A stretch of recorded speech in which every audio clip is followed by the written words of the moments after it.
माया तयावरी भार माया तयावरी भार ओ सोनिया संसार माया तयावरी भार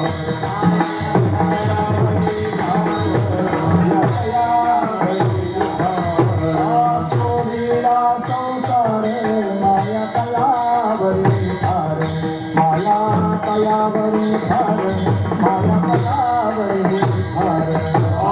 सोनिया संसार माया तयावरी भार तयावरी भार माया तयावरी भार धावे चाले मागे मागे सुख दुःख साहे अंगे सुख दुःख साहे अंगे सुख दुःख साहे अंगे मागे मागे सुख दुःख साहे अंगे सुख दुःख साहे अंगे सुख दुःख साहे अंगे मायाने घ्यावे नाम तुझी करणे त्याचे नाम तुझी करणे त्याचे नाम तुझी करणे त्याचे नाम घ्यावे नाम तुझी करणे त्याचे नाम तुझी करणे त्याचे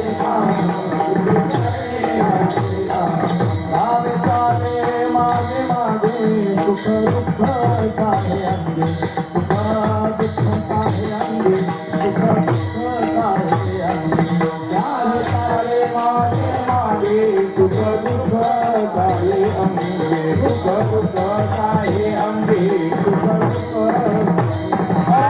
दुःख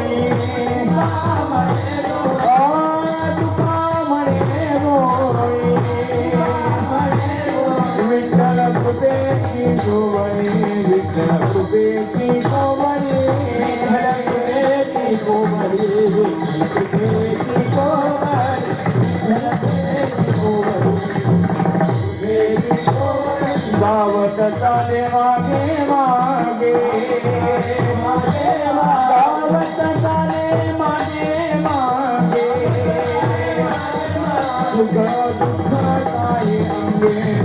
दुःख साहे अंगे सुख दुःख साहे अंगे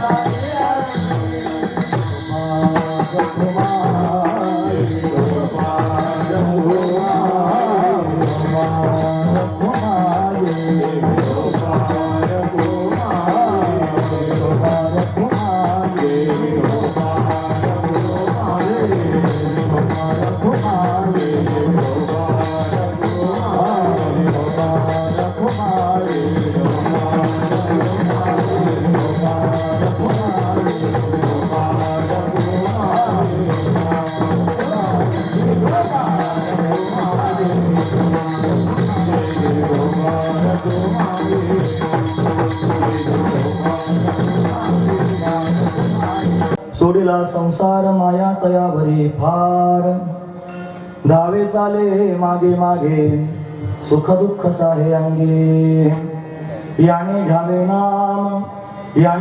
नाम तिसे करणे त्याचे काम धावे चाले मागे मागे सुख दुःख साहे अंगे तुका म्हणे भोळी विठ्ठल कृपेची कोवळी धावे चाले मागे मागे सुख दुःख साहे अंगे विठोबा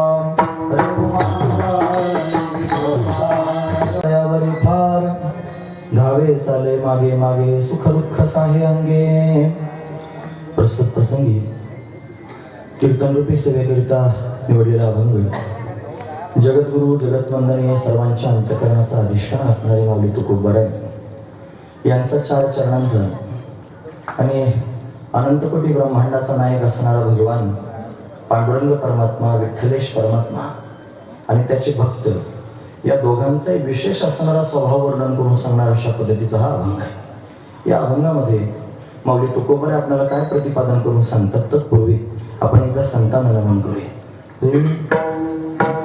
श्री संतांची माथा चरणावरी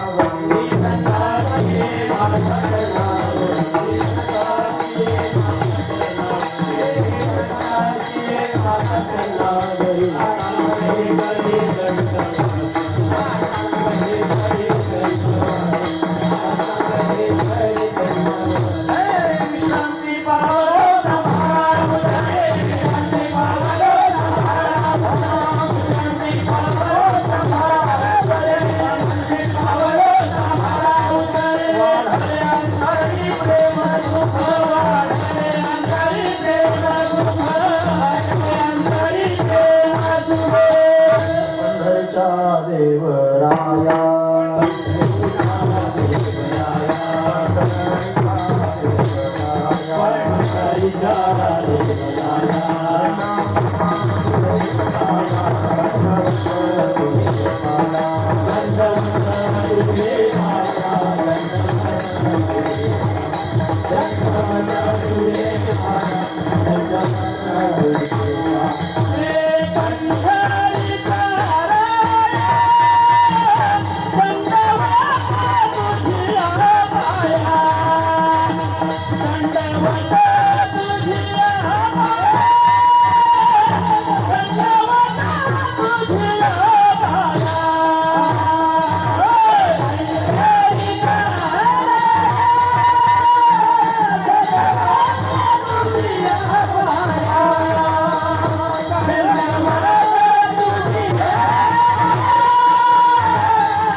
श्री संतांच्या माथा चरणावरी साष्टांग हे करी दंडवत विश्रांती पावलो सांभाळा उत्तरी वाढले अंतरी प्रेम सुख हे सोडिला संसार माया तयावरी फार धावे चाले मागे मागे सुख दुःख साहे अंगे. प्रस्तुत प्रतिवर्षीप्रमाणे याही वर्षी होणार आपला हा 5 दिवसांचा भगवंताच्या प्रेमाचा सोहळा आणि त्यातील असणारी ही दुसऱ्या क्रमांकाची भगवंताची कीर्तन रूपी सेवा ही अकारण करुणा वरुणालय भक्तकाम कल्पद्रुम भगवान पांडुरंग परमात्म्याच्या अथांग करुणेने त्याच्या दयेने आणि या सर्व संयोजक मंडळींच्या माध्यमातून विशेष करून परमपूजनीय आदरणीय प्रातस्मरणीय श्री तानाजी महाराज आहेत त्यांच्या माध्यमातून आमच्या वाटेला आलेले आहे. सेवेकरिता निवडलेला अभंग जगद्गुरु तुकोबा यांचा आहे आणि तुकोबा या अभंगाच्या माध्यमातून देव भक्तांचा स्वभाव वर्णन करून सांगतात. काय सांगतात महाराज? महाराज म्हणतात देव असा आहे जो सर्वांवर भरभरून प्रेम करतो, सर्वांवरच प्रेम करतो. त्याचा आपल्यावर प्रेम आहे म्हणून तर आपण जिवंत आहोत. आपला श्वास वाहतोय, आपण सर्वांकडे पाहतो आहोत, हे सगळं आपण ऐकतो आहोत, सगळे व्यवहार करतो आहोत. देवाचा आपल्यावर प्रेम आहे म्हणूनच सर्व चालू आहे. पण जरी सर्वांवर प्रेम करतो देव तरी सुद्धा साधुसंत त्यातला विशेष भाव शोधून काढतात. काही तरतम भाव त्यांनी काढला. फार शब्द वापरला ना, हा फार म्हणजे कुठेतरी कमी असलं पाहिजे. सामान्य रूपानं सर्वांवरच देव प्रेम करतो, पण फार प्रेम सुद्धा करतो देव.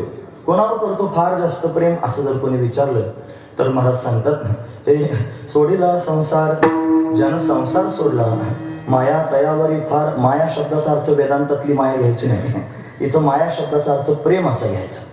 म्हणून ज्यानं सगळा संसार देवाकरिता सोडला, देवाचं त्याच्यावर फार प्रेम आहे. हे माया तयावरी फार. काय करतो? फार माया करतो, फार प्रेम करतो. म्हणजे नेमकं काय करतो? धावे चाले मागे मागे, किंवा धावत चाले, 2 पाठ असतील. माझा धावे चाले असाच पाठ आहे हा, किंवा धावत चाले मागे मागे, त्याच्या मागे मागेच धावत चालतो हा भगवान. फार प्रेम करतो म्हणजे काय करतो? ज्यानं त्याच्याकरिता संसार सोडून दिला आणि हा त्याच्या मागे मागेच धावत चालतो. आणि फक्त मागे मागे धावतो असं नाही, त्या भक्ताच्या जीवनामध्ये जेवढी सुख दुःख त्यांनी येत असतील ती सर्वची सर्व सुख दुःख हा भगवान परमात्मा स्वतः सहन करतो. सर्व गोष्टी त्यांनी स्वतः सहन करतो आणि भक्ताला मात्र निर्लिप्त ठेवतो. भक्त मात्र सुरक्षित राहतो, सुखानं हुरळून जात नाही आणि दुःखानं बावळून जात नाही. दोन्ही गोष्टी त्यांनी त्याच्या जीवनात होऊ देत नाही. हा भगवंताचा स्वभाव आहे. हा भगवान त्याच्या मागे मागे धावून हे सगळं करतो. काय करतो महाराज? संसार त्यांनी सोडून देतो हा भक्त, हा देव त्याच्यावर प्रेम करतो. मग संसार सोडून नेमकं काय करतो ते तरी सांगा, जेणेकरून देव मागे मागे पळण्याचं कारण आम्हाला कळेल. आणि काय नाही, हा फक्त देवाचं नामचिंतन करतो. संसाराची आसक्ती अंतःकरणातून काढून भगवंताचं नामचिंतन अखंड करत राहतो. यानं त्याचं नाव घेतलं रे घेतलं की तो परमात्मा त्याचा मायबापच होतो. त्याला त्यांनी मला सांभाळणारा पिता होतो, त्याची माता होतो, त्याचं त्यांनी भरण पोषण सर्व काही करतो. म्हणून या भक्तानं त्यांनी फक्त त्या परमात्म्याला माय म्हणावं, बाप म्हणावं आणि त्याचं नामचिंतन करावं आणि त्या परमात्म्याने आई होऊन त्यांनी महाराज याला सांभाळावं. सगळी याची कामं करावी. याने घ्यावे नाम तिसी करणे, याचे काम. तिसी शब्द आला ना, तिसी म्हणजे 3 आहे. मग आता आधी त्यांनी महाराज देव आपण सांगतो आहोत, मग ती शब्द कसा काय वापरला? मग इथं देवाला आई म्हणायचंय. तो देव आईचंही काम करतो आणि सर्व त्यांनी सांभाळतो. म्हणून तिसी करणे त्याचे काम. म्हणून त्यांनी महाराज त्या जगत जननीला नवे नवे त्या भगवंताला त्यांनी महाराज या भक्ताची सगळी कामं त्यांनी करावी लागतात. का बरं ही सगळी कामं करतो? हा त्यांनी महाराज भक्तांवर भरभरून प्रेम करतो. त्याला जर सगळ्या जगामध्ये काय आवडत असेल तर फक्त त्याच्याकरिता त्यांनी महाराज केलेलं प्रेम, त्याच्याकरिता झालेली व्याकुळता, त्याच्याकरिता झालेली कासाविस्ता ही त्याला फार त्यांनी प्रिय वाटते. जो कोणी अंतकरणापासून त्यांनी महाराज भगवंताकरिता कासावीस होतो, भगवंताकरिता व्याकुळ होतो, भगवंताला ते कळतं.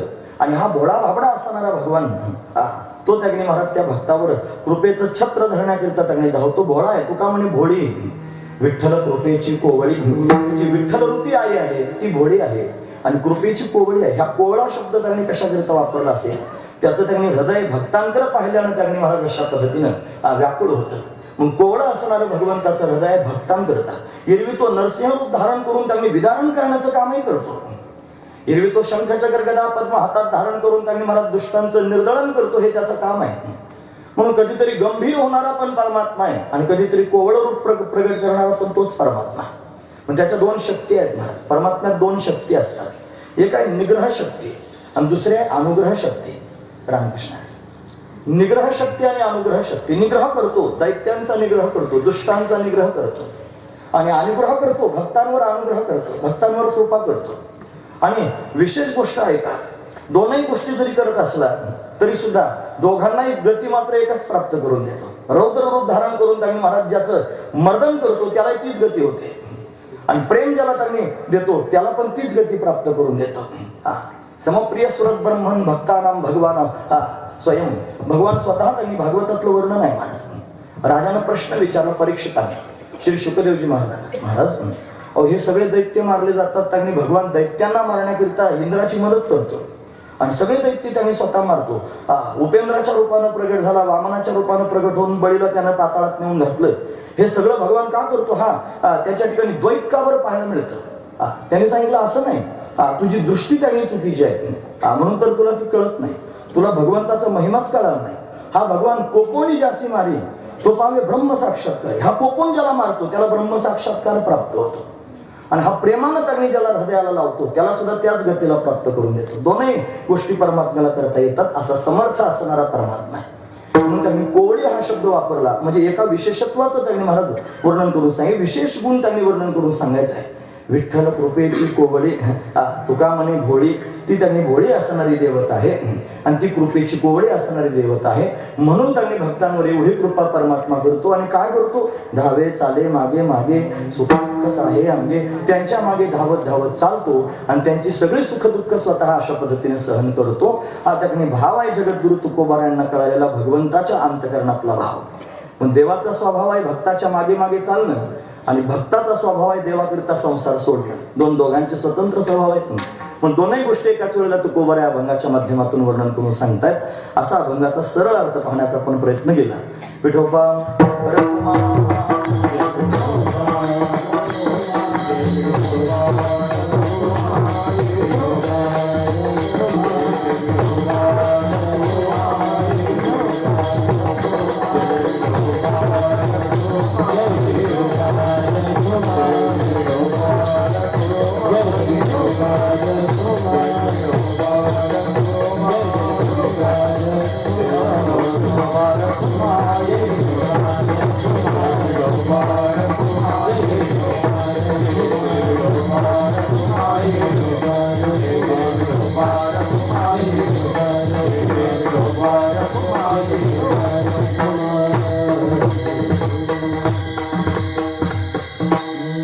सोडिला संसार माया तयावरी फार, धावे चाले मागे मागे सुख दुःख साहे अंगे.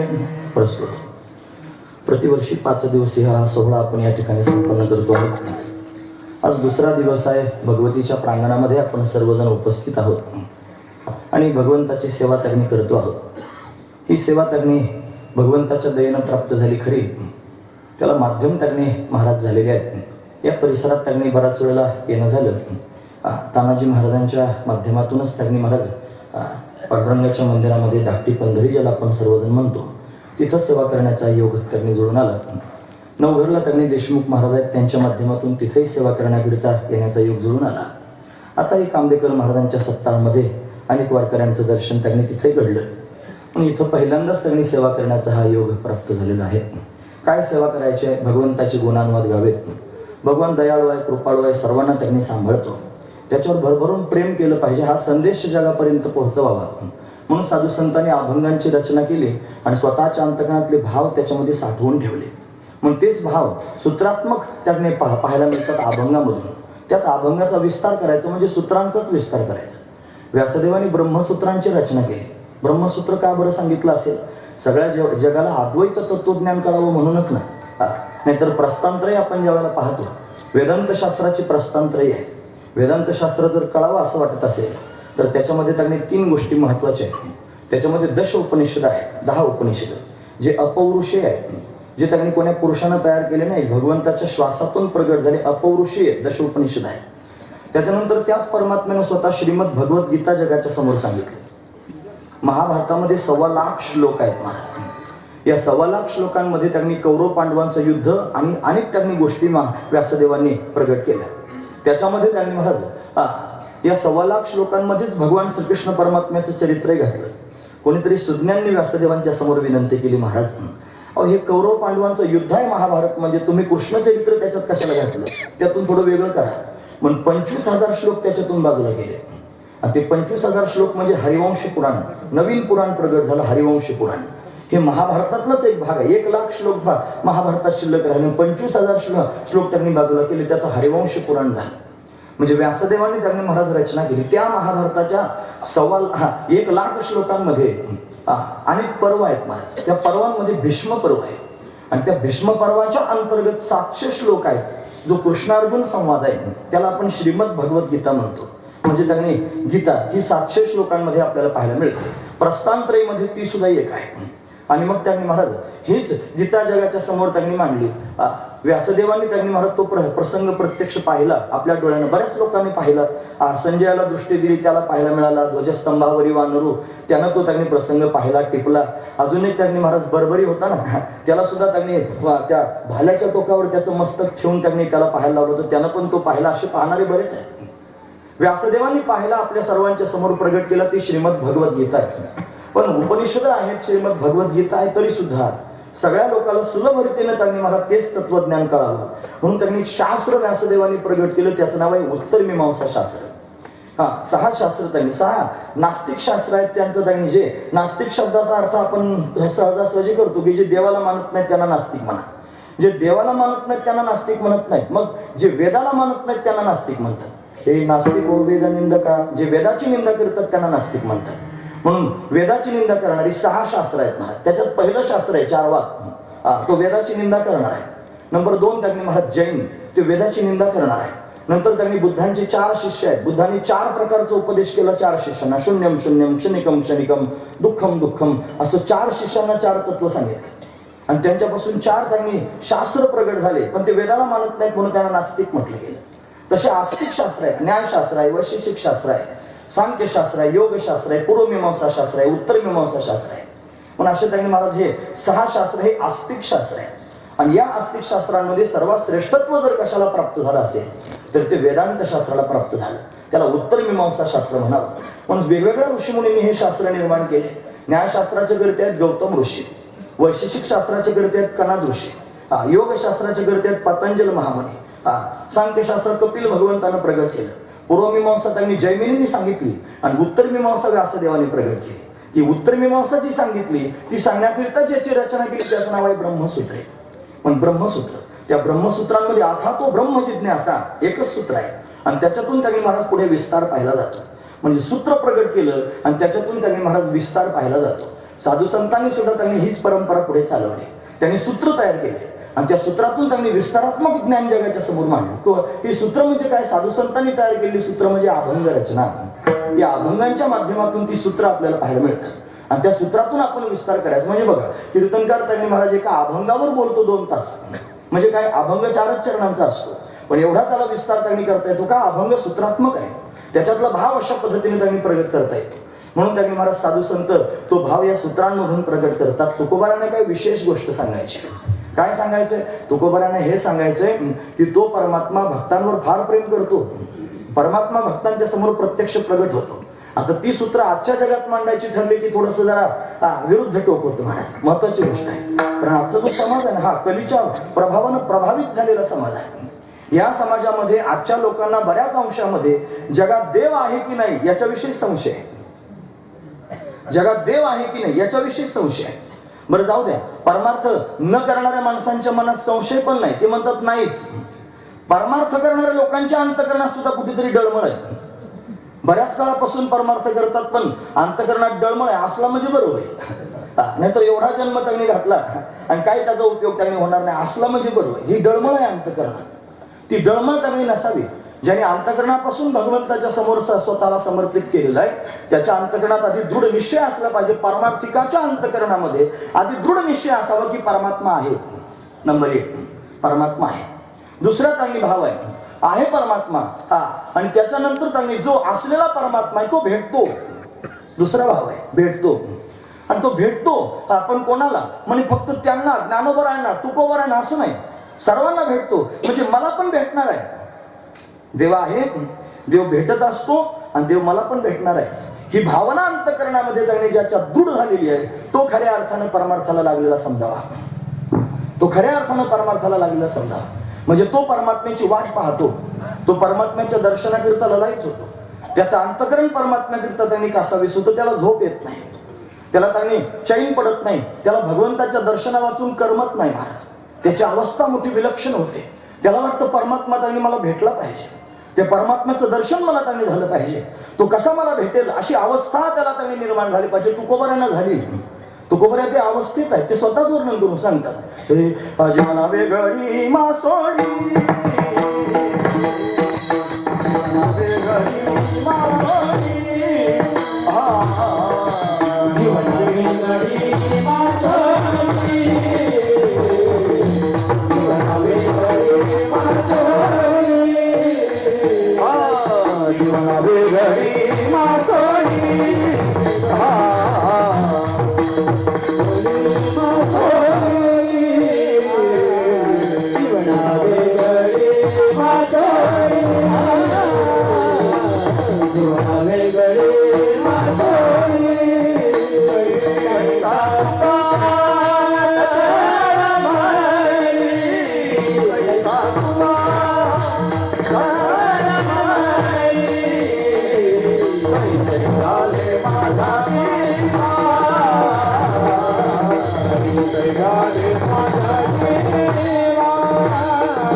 जीवना वेगळे मासोळी.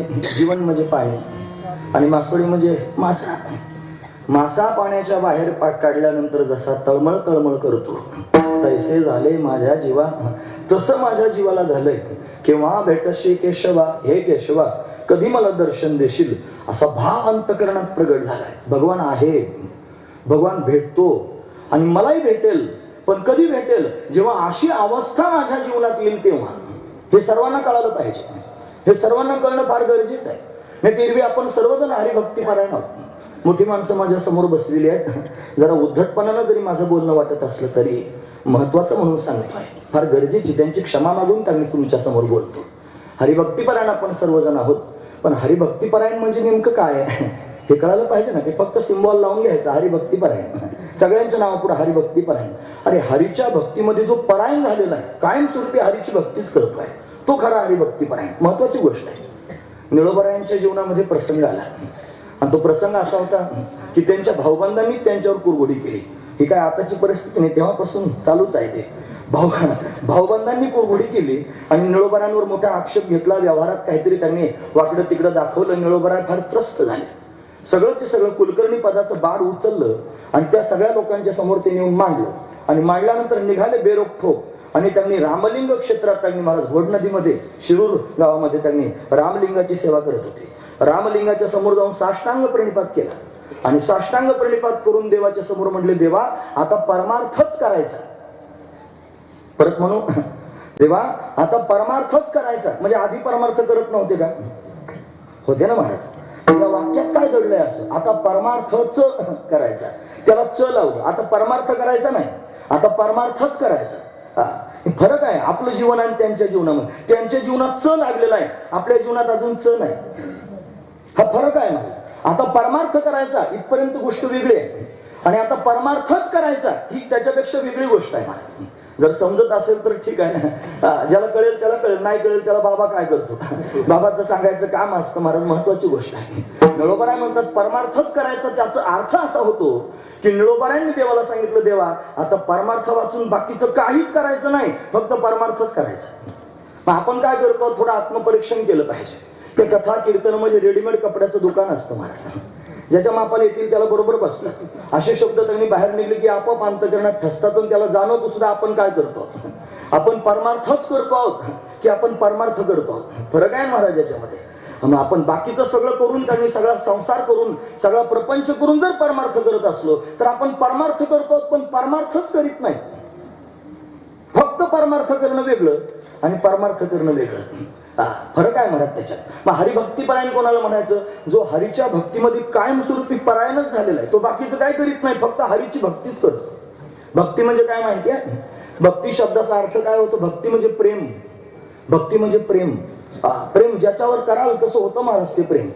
जर तुम्ही त्यांनी एखाद्या व्यक्तीवर प्रेम कराल ना तर त्या प्रेमाला नाव त्यांनी प्राप्त होतं मोह. प्रेमाचं नाव आहे मोह. व्यक्तीवर केलेल्या प्रेमाला मोह म्हणायचं. एखाद्या वस्तूवर जर कराल तर त्या प्रेमाला नाव येतं त्यांनी आसक्ती. वस्तूवर केलेल्या प्रेमाला म्हणायचं आसक्ती. आणि तेच प्रेम जर भगवंतावर केलं तर त्या भगवंतावर केलेल्या प्रेमाला म्हणायचं भक्ती. भक्ती म्हणजे काय? भगवंतावर केलेलं प्रेम.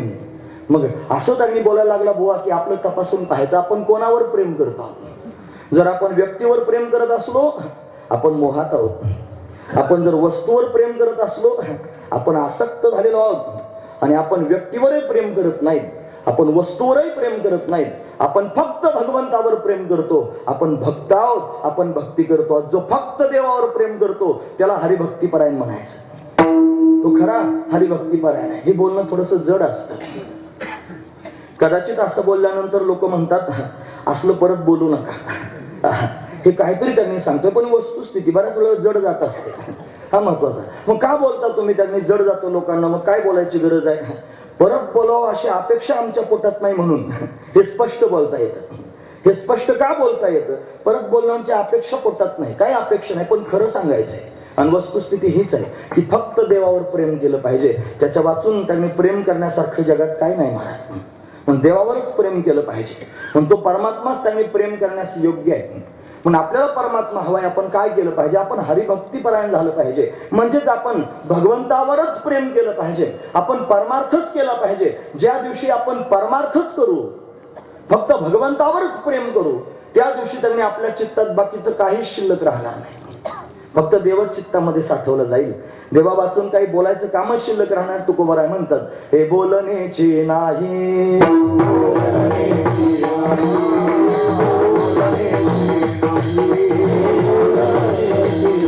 आता देवा विण काही, आता देवा विण काही, आता देवा विण काही, आता देवा विण काही,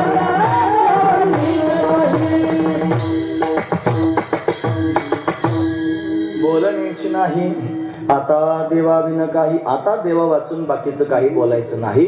म्हणजे देवच फक्त चित्तामध्ये साठवला पाहिजे. अखंड देवाचं चिंतन झालं पाहिजे आणि त्या परमात्म्याच्या प्राप्तीकरिता अंतकरण व्याकुळ झालं पाहिजे. महत्वाची गोष्ट आहे.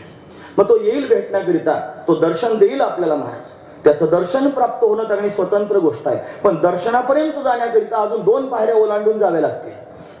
आधी 2 पायऱ्या चढून मग 3ऱ्या मुद्द्यावर त्यांनी जावं लागेल. कोणत्या 2 पायऱ्या आहेत? आधी त्या परमात्म्याला तुम्हाला जाणावं लागेल. ज्याला पाहायचं ना त्याला जाणलं पाहिजे ना. त्याला न जाणता परमात्म्याला कसं पाहणार आहे? त्याला जर जाणलंच नाही तुम्ही, फक्त तुम्हाला आमच्या माणसाचं नाव माहिती आहे आणि त्याला तुम्ही त्याचा फोटो पाहिला नाही, तो कसा काळा गोरा तुम्हाला माहित नाही, फक्त नाव तुम्हाला माहिती आहे, तुमच्या शेजारी येऊन बसला आणि बराच वेळ त्यांनी 2 तास कीर्तन त्यांना ऐकलं शेजारी बसून आणि माहितच नाही कोण आहे मनुष्य म्हणून. आणि मग कळालं ना, हो हे म्हणजे हे आहेत असं त्यांनी नंतर कळतं ना. महत्वाचा विचार आहे. म्हणजे त्यांनी फक्त नाव माहित आहे, त्याचा काहीच परिचय नाही कोणत्या प्रकारचा, कळत नाही ना. मग तसं त्यांनी देव आहे हे त्यांनी कळालं, पण त्या देवाला प्राप्त करून घेतलं पाहिजे हे पण कळालं.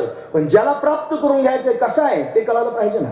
त्याचं स्वरूप काय कळालं पाहिजे ना. पण आधी स्वरूपानं परमात्म्याला जाणावं. तो त्यांनी महाराज सर्वात्मक आहे, सर्वाधिष्ठान आहे, संपूर्ण जगताचा अधिष्ठान आहे परमात्मा. हे संपूर्ण जगत परमात्म्यावर अध्यस्त आहे आणि शास्त्रवंत अध्यस्त पदार्थ हा अधिष्ठान रूप असतो. या न्यायाने त्यांनी संपूर्ण जगतच ब्रह्मरूप आहे. तो परमात्मा जगताचा अधिष्ठान आहे. अधिष्ठान रूपानं परमात्म्याला जाणावं. जाणून त्यांनी महाराज त्या परमात्म्याला पाहावं. कसं पाहावं? तोच परमात्मा त्यांनी ईश्वरत्वानं प्रगट झाला. त्याला शबलत्व आलं, त्याला सौपाधिक ब्रह्म म्हणू लागले, त्याला ईश्वर म्हणू लागले. त्या ईश्वराच्या पोटातला संकल्प आहे एकोहम बहुश्याम प्रजाएव, मी अनेक व्हावा हा संकल्प त्याच्या पोटात निर्माण झाला आणि त्या संकल्पातून त्यानं विश्व निर्माण केलं. हे त्याच्यापासून झालं. वास्तविक त्यानं काही केलं नाही, फक्त त्यानं पडदा अंगावर घेतला मायेचा, फक्त मायेचा पडदा घेतला. तो म्हणतो हे मजची स्तव झाले पण मी नाही केलं, हे माझ्यापासून झालं खरं पण मी नाही केलं. आयसे ज्याने जाणीतले तो सुटला, तो सुटला, तोच सुटू शकतो ज्याला हे कळालं सूत्र. महत्वाची गोष्ट आहे मला. तो परमात्माच त्यांनी स्वतः जगताच्या रूपानं नटला. तो ईश्वर या जगताला अभिन्न निमित्त उपादान कारण आहे. तो ईश्वर या जगतामध्ये अभिन्न रूपानं गच्च भरलेला आहे. तो या जगताचं निमित्त आहे आणि तो या जगताचं उपादान कारण आहे. 3 गोष्टी त्यांनी परमात्माच आहे. फार कठीण नाही सांगणारा. तिकडं त्यांनी कांबेकर महाराजांची इथं कीर्तनाची सेवा होती आणि गुरुजींची त्यांनी महाराज सगळी भाविक मंडळी श्रवण करण्याकरिता प्रासादिक श्रवण ज्यांना घडलं होतं म्हणून तिथं त्यांनी सत्यज्ञानानंत गगनाचे प्रावरण अभंग होता आणि थोडं किचकट त्यांनी बोललं गेलं होतं. फार त्यांनी मंडळी श्रवण करण्याकरिता होती, पण किचकट बोललं की सर्वांना कळत नाही. पण बऱ्याच वेळेला समोर ऐकणारं त्यांनी कोणी सापडलं की त्याच्याकडे पाहून अजून सांगावंसं वाटतं, मग ते असंच लांबत जातं. महत्वाची गोष्ट आहे. असं सर्वांगीण बोललं पाहिजे, सर्वांना समजेल असं बोललं पाहिजे. महत्वाची गोष्ट त्यांनी बोलली पाहिजे, पाल्हाळ लावून चालत नाही. निरसं त्यांनी बोलत जावं, महत्वाचं सांगत जावं. मग काय महत्वाचं आहे? तो ईश्वरच सर्व ठिकाणी व्याप्त आहे. ईश्वरच सर्व भूतानां, सर्व ठिकाणी त्यांनी तो गच्च भरलेला आहे. नवे नवे त्यानंच संपूर्ण विश्व धारण केलं. तो त्यांनी याचं निमित्त कारण आहे, तो याचं उपादान कारण आहे. तो याच्यात अभिन्न रूपानं राहतो. निमित्त म्हणजे काय? जसं उदाहरण घ्यायचं घटाचं. घट म्हणजे गाडगं. गाडगं जर तयार करायचं असलं तर कुंभार दादा तयार करतो गाडगं. तो तयार करत असताना त्याला 2 कारण आहेत गाडग्याला, एक निमित्त कारण आणि दुसरं उपादान कारण. गाडग्याला निमित्त काय असेल तर कुंभारदादांचं चाक, त्याच्या हातातली छडी, त्याच्यानंतर कुंभाराची बायको ती पाणी आणते, कुंभाराचं गाढव ते माती आणतं, हे सगळे निमित्त आहेत महाराज. एवढं निमित्त असावं. आणि त्याला उपादान कारण जर काय असेल तर माती, मातीपासून घट तयार होते. ज्याच्या नाशानं त्यांनी महाराज कार्याचा नाश त्यांनी होतो त्याला उपादान कारण म्हणतात. म्हणजे उपादान कारण जर काढून घेतलं, या घट म्हणजे गाडग्यातून जर माती काढून घेतली तर गाडगं शिल्लक राहणार नाही. पण कुंभार दादाला जर समजा काही झालं तेव्हा त्यांनी व्यवसाय बंद केला तर गाडगं फुटतं का? नाही. त्याची बायको जर माहेरी गेली तर त्यांनी तयार केलेलं गाडगं फुटलं का? ती कारण नाही का? आहे ना महाराज. त्याचं चाक जर मोडलं कुंभाराचं तर गाडगं फुटतं का? फुटत नाही. निमित्त कारणाच्या नाशानं कार्याचा नाश होत नाही, पण उपादान कारणाच्या नाशानं कार्याचा नाश होतो. म्हणजे परमात्मा या जगताचं निमित्त कारण आहे, त्यानंच सर्व निर्माण केलं आणि तो याचं उपादान कारण, तो याच्यात प्रविष्ट झाला. तो सर्व ठिकाणी गच्च अशा पद्धतीनं भरलेला आहे. म्हणून त्याला पाहावं, जाणणं वेगळं आणि पाहणं वेगळं. त्याला ब्रह्मरूपानं त्यांनी अशा पद्धतीने जाणावं आणि जाणून त्या परमात्म्याला कणाकणात पाहावं. तो संपूर्ण चराचरात गच्च भरलेला आहे. म्हणून साधू संतांनी पाहिला आणि जगाच्या समोर सांगितला सुद्धा, विठ्ठल जळी स्थळी भरला,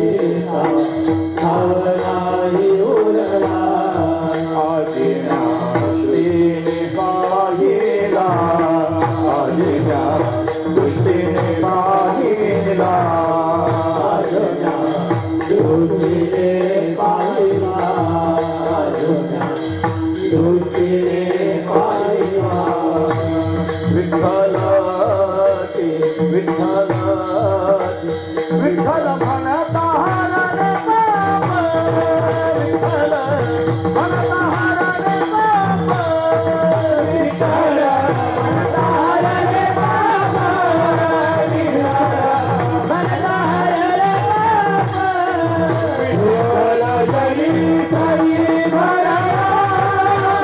काही भरला हरिता भावनाही उरला आदिना दृष्टीने पाहिला विठ्ठलाची विठ्ठल जरी भरला हरिता भावनाही उरला आदिना दृष्टीने पाहिला विठ्ठलाची विठ्ठल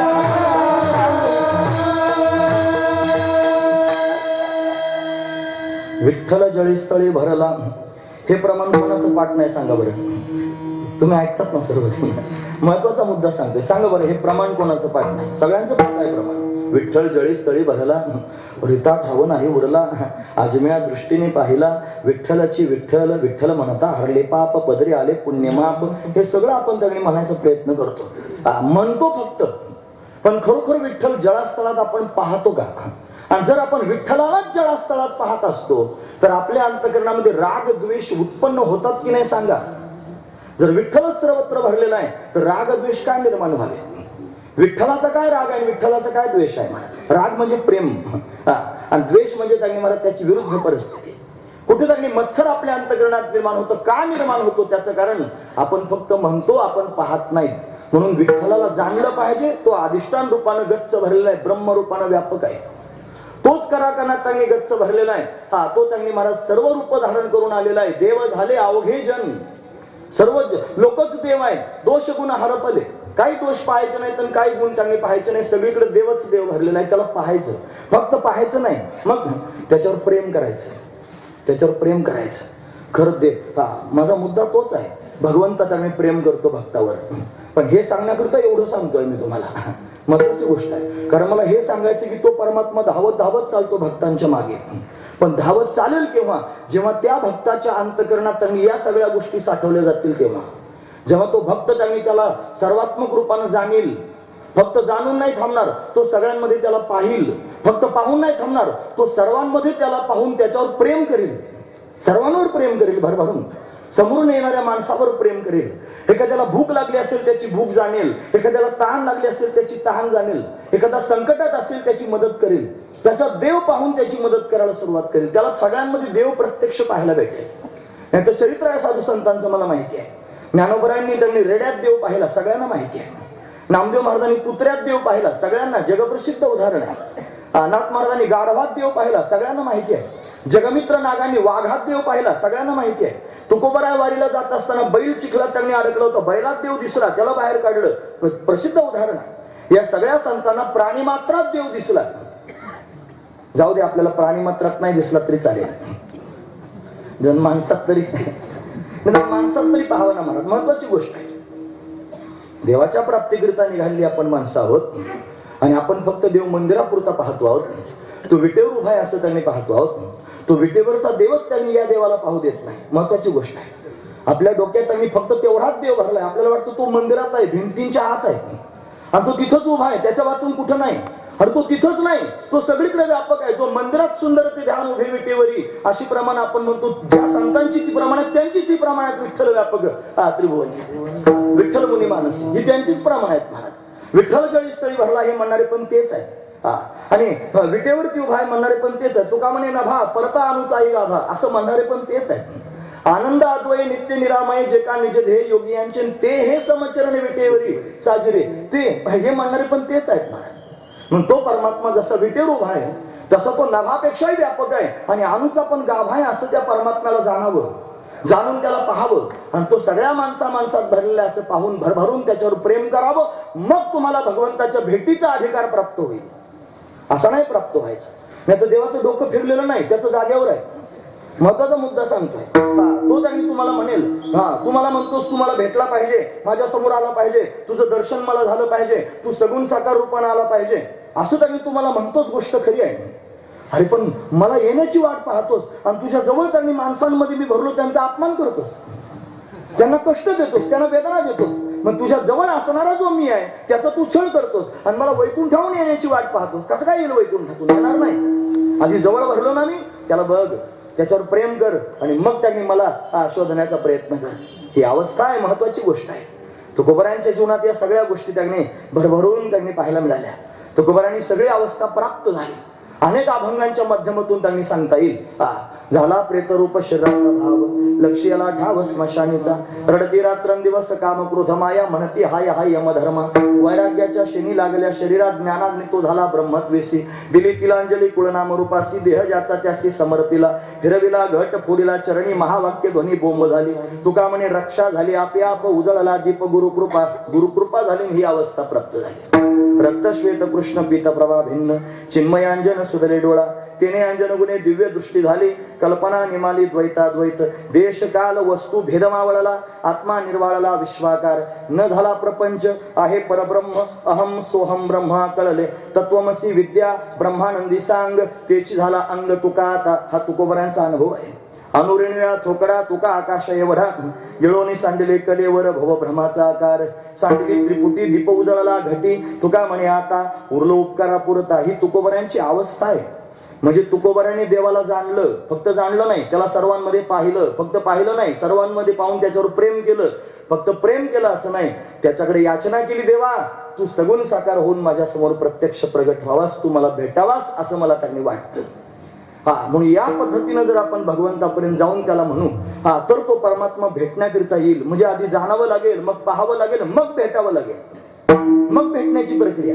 म्हणतात तुकोबर एकदा स्वतःच्या घरी आले आणि आल्यानंतर अंगणात त्यांनी चिमण्या दाणे टिपत होत्या ना, त्या चिमण्या फडफड करत उडून गेल्या. त्या उडून गेल्यानंतर त्यांना जाणवलं की यांना अजून त्यांनी मला पाहून भीती वाटते. मग त्या उडून त्यांनी गेलेल्या आहेत. मग निर्णयच केला की मी आता तोपर्यंत घरी येणार नाही जोपर्यंत त्या चिमण्या माझ्या अंगावर येऊन बसणार नाही. अशी स्थिती त्यांनी, देव भेटण्याची स्थिती सांगतोय, अशी स्थिती व्हावी लागेल. मग भंडाऱ्यावर जाऊन भगवंताचं भजन त्यांनी करू लागले. सगळी पाखरं अंगावर येऊन बसली. मग त्यांनी भगवंताचा धावा करू लागले, देवा तुझ्या दर्शनाची गरज आहे, तुझ्या वाचून आता काही त्यांनी महाराज आवडत नाही. म्हणून त्यांनी हा जो संपूर्ण असणारा संसार आहे, या संसाराविषयीचं प्रेम अंतकरणात शिल्लक राहिलं नाही. फक्त तू एकटाच आवड, तू एकटा आवडसी. म्हणून तुझ्या वाचून दुसरं काही आवडत नाही. मला कळालं तुझं विन काही स्थिर राहे ऐसे नाही, कळो आले बहुतारिती पांडुरंगा माझ्या चित्ते, मोकलोनी आस सर्व भावे झालो दास, तुका म्हणे तूच खरा, येर वावगा पसारा. बाकीचा सगळा पसाराच आहे. तो पसारा म्हणजे संसार आहे.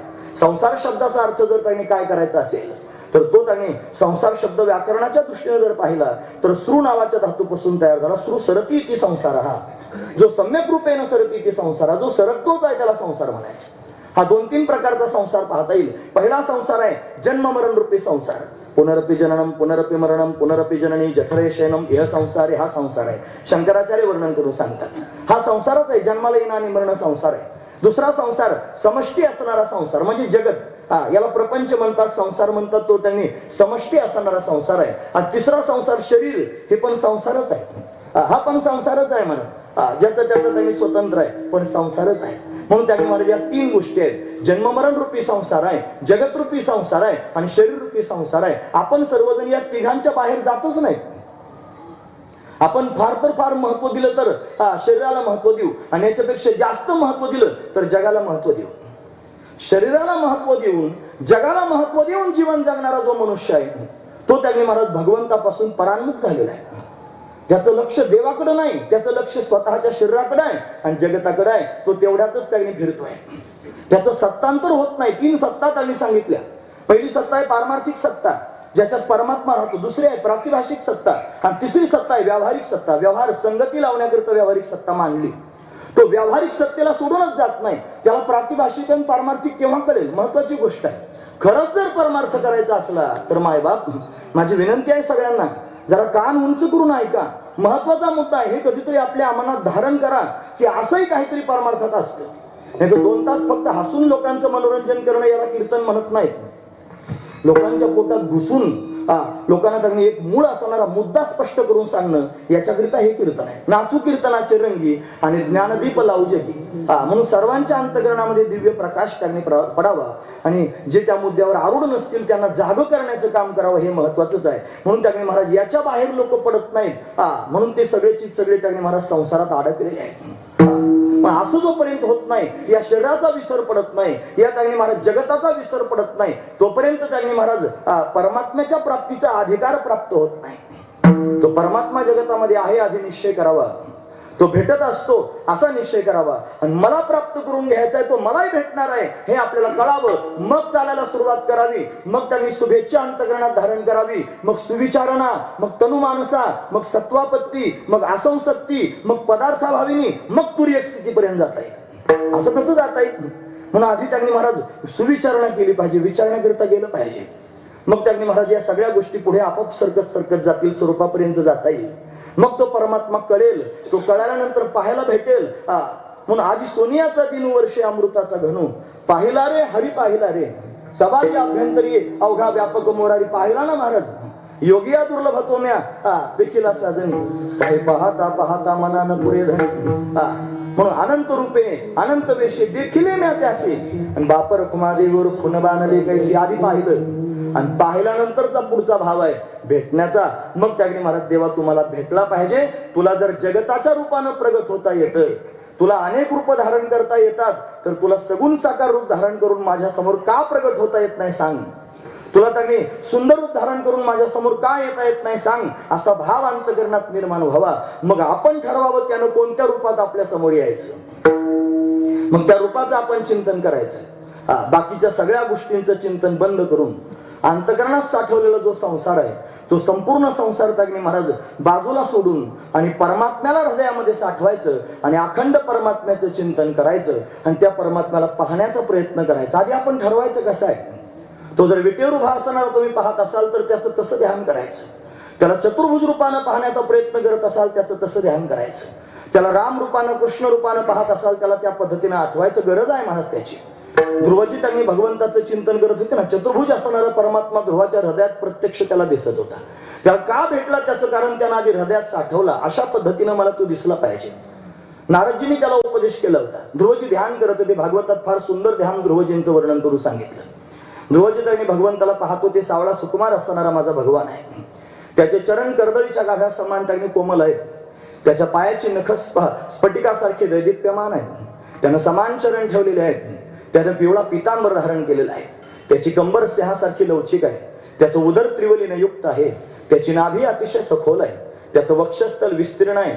त्याचा कंठ शंखासारखा सुंदर आहे. त्याची हनवटी अतिशय मोहक आहे. त्याचे कपोल म्हणजे गाल अतिशय दिव्य आहेत. त्याची नासिका म्हणजे नाक सरळ आहे. त्याच्या भोया धनुष्याकृती आहेत. त्याचे डोळे कमलासमान आनंददायक आहेत. त्याचं उंच असणारं कपाळ आहे. त्या कपाळावर त्यानं मलयागिरी चंदन लावलेलं आहे. त्याच्यावर केशराची उटी दिलेली आहे. त्याच्या मस्तकावर सोनेरी रंगाचे कुरळे केस आहेत. त्यानं मोर मुकुट धारण केलेला आहे. त्याच्या कानामध्ये मकराकार कुंडले आहेत. त्याला 4 हात आहेत. 4 हातांमध्ये शंख चक्र गदा पद्म भगवंतानं धारण केलेले आहेत. त्याच्या छातीवर ब्राह्मणानं मारलेल्या पायाचा ठसा श्रीवत्सलांशन शोभून दिसतोय. त्याच्या कंठामध्ये कौस्तुभ मणी अतिशय सुंदर दिसतोय. त्याच्या गळ्यामध्ये वैजयंती माळा आहे. तुलसी माला त्यांनी धारण केलेली आहे. आणि तो भगवान चतुर्भुज असणारा परमात्मा माझ्याकडे पाहून स्मित हास्य करतोय आणि तो हसतोय. मी त्याला पाहून त्यांनी स्वतःला विसरून जातोय. सगळा संसार त्यांनी अशा पद्धतीने मी विसरलेलो आहे आणि फक्त परमात्माच माझ्या अंतकरणात त्यांनी वास्तव्य करतो. या भूमिकेपर्यंत आपण गेलं पाहिजे. असं ध्यान आपण परमात्म्याचं केलं पाहिजे. जर असं आपण परमात्म्याला पाहण्याचा प्रयत्न केला नाही तर आपण काहीच केलं नाही. तुका म्हणे ऐसे झाल्या वाचून आणि करीन तू शीन वाटत असेल. असं केल्या वाचून त्यांनी बाकीचं सगळं करणं म्हणजे शीनच करून घ्यायचं. फक्त त्यांनी चांगलं भजन म्हणता आलं म्हणजे परमात्मा प्राप्त होतो असं नाही. चांगला मृदंग वाजवता आला म्हणजे परमात्मा प्राप्त होतो असं नाही. मला चांगलं पोपट्यासारखं तुमच्या समोर बोलता येतं म्हणजे परमात्मा प्राप्त होईल असं नाही. मी प्रस्थांतरही शिकून आलो तुमच्या समोर वेदांताच्या प्रक्रिया सांगितल्या म्हणजे मला परमात्मा प्राप्त होईल असं नाही.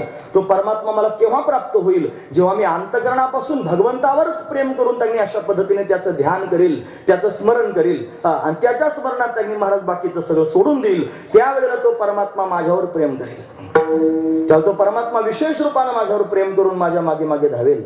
हे त्यांनी महाराज घडू शकतं. तो परमात्मा आपल्यालाही भेटणार आहे. तो परमात्मा आपल्याला दर्शन देणार आहे. स्वतःला कोणी कमी समजू नका. नाही तर तुम्ही म्हणाल ते ज्ञानोबराय होते, ते तुकोबराय होते, त्यांना भेटला, आपण कुठे दर्यामे खसखस, असं अजिबात म्हणायचं नाही. तुम्ही सगळेजण भगवंताच्या दर्शनाला पात्र आहात. त्यापेक्षा टिळकांनी स्वातंत्र्यपूर्व काळात एक प्रतिज्ञा केली, ती स्वातंत्र्य हा माझा जन्मसिद्ध हक्क आहे. तसं आपण सुद्धा सगळ्यांनी छातीला हात लावून म्हटलं पाहिजे, परमात्म्याचं दर्शन प्राप्त करून घेणं हा माझा जन्मसिद्ध हक्क आहे. असं ज्या दिवशी म्हणाल त्या दिवशी भगवंताच्या दर्शनाची आस लागेल. आणि आस लागून आपण भगवंताच्या भक्तीला लागू. आणि त्या भगवंताच्या भक्तीला आपण लागलो की मग त्या परमात्म्याचं प्रेम आपल्याला प्राप्त होईल. तो परमात्मा विशेष रूपाने आपल्यावर प्रेम करेल. म्हणून देवाला आवडेल असं त्यांनी महाराज आपण भजन भक्ती आपण केली पाहिजे. काय आवडतं देवाला? देवाला कोणती भक्ती आवडते? महाराज म्हणतात, हेची थोर भक्ती आवडते देवाला, संकल्पावी माया संसाराची. त्या परमात्म्याचं दर्शन जर प्राप्त करून घ्यायचं असेल तर भक्ती करावी लागेल. आणि भक्ती कशी करावी लागेल? तर ज्या संसाराला आपण विशेष स्थान आपल्या जीवनामध्ये दिलेलं आहे त्या संसाराचा त्याग आपल्याला करावा लागेल. त्याची माया त्यांनी टाकून द्यावी लागेल. म्हणून त्यांनी जो भगवंताच्या प्राप्तीकरिता, भगवंताच्या दर्शनाकरिता, परत सांगतो, दर्शन हा तिसरा मुद्दा आहे. जाणणं, पाहणं, प्रेम करून त्यांनी महाराज त्याच्या दर्शनाची अपेक्षा करणं. म्हणून दर्शनापर्यंत आपण आलेलो, त्याच्या दर्शनाची जर आपल्याला अपेक्षा त्यांनी अंतःकरणात असेल आणि तो यावा असं जर वाटत असेल तर आपण काय करावं लागेल? आपण त्याच्या प्राप्तीकरिता सगळं टाकून फक्त त्याचं चिंतन केलं पाहिजे, तर तो परमात्मा येईल. त्याची सवय आहे. पण हेच थोर भक्तीचे प्रमाण आता आपण ऐकलं, संकल्पावी माया संसाराची. काहीच नको, फक्त तूच पाहिजे. एका आईला 2-3 मुलं होती महाराज. एकाला जरा कळत होतं थोडस, त्याला रडायला लागला. आई आली समोर. आल्यानंतर त्यांनी महाराज तिनं विचारलं, काय पाहिजे तुला? आई मला भूक लागली म्हणलं. तिनं लाडू दिला खायला. त्यानं लाडू घेतला, खायला सुरुवात केली. रडणं त्याचं थांबलं. आई निघून गेली काम करण्याकरिता. बाळ रडायचं थांबलं. दुसरा रडू लागला, त्याच्यापेक्षा जरा लहान होता.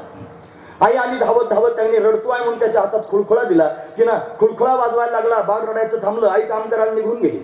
आता तिसरा रडायला लागला. तो त्याच्यापेक्षा लहान होता. तो रडतोच आहे. आली आई, त्यांनी मांडीवर त्याला घेतलं आणि घेतल्यानंतर लाडू देऊन पाहिला, फेकून दिला. खुळखुळा देऊन पाहिला, फेकून दिला.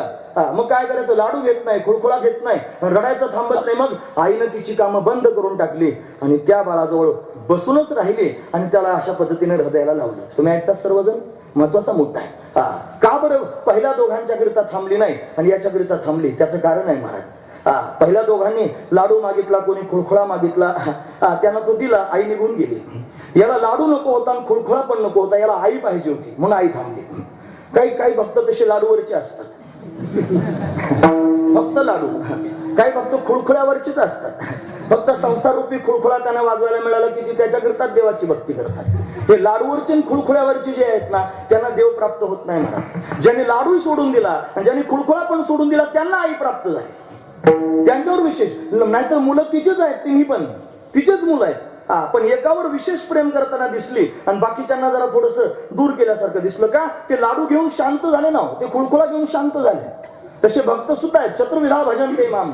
4 प्रकारचे भक्त आहेत महाराज. अर्थ आहेत, अर्थार्थी आहेत, जिज्ञासू आहेत, काही त्यांनी ज्ञानी आहेत.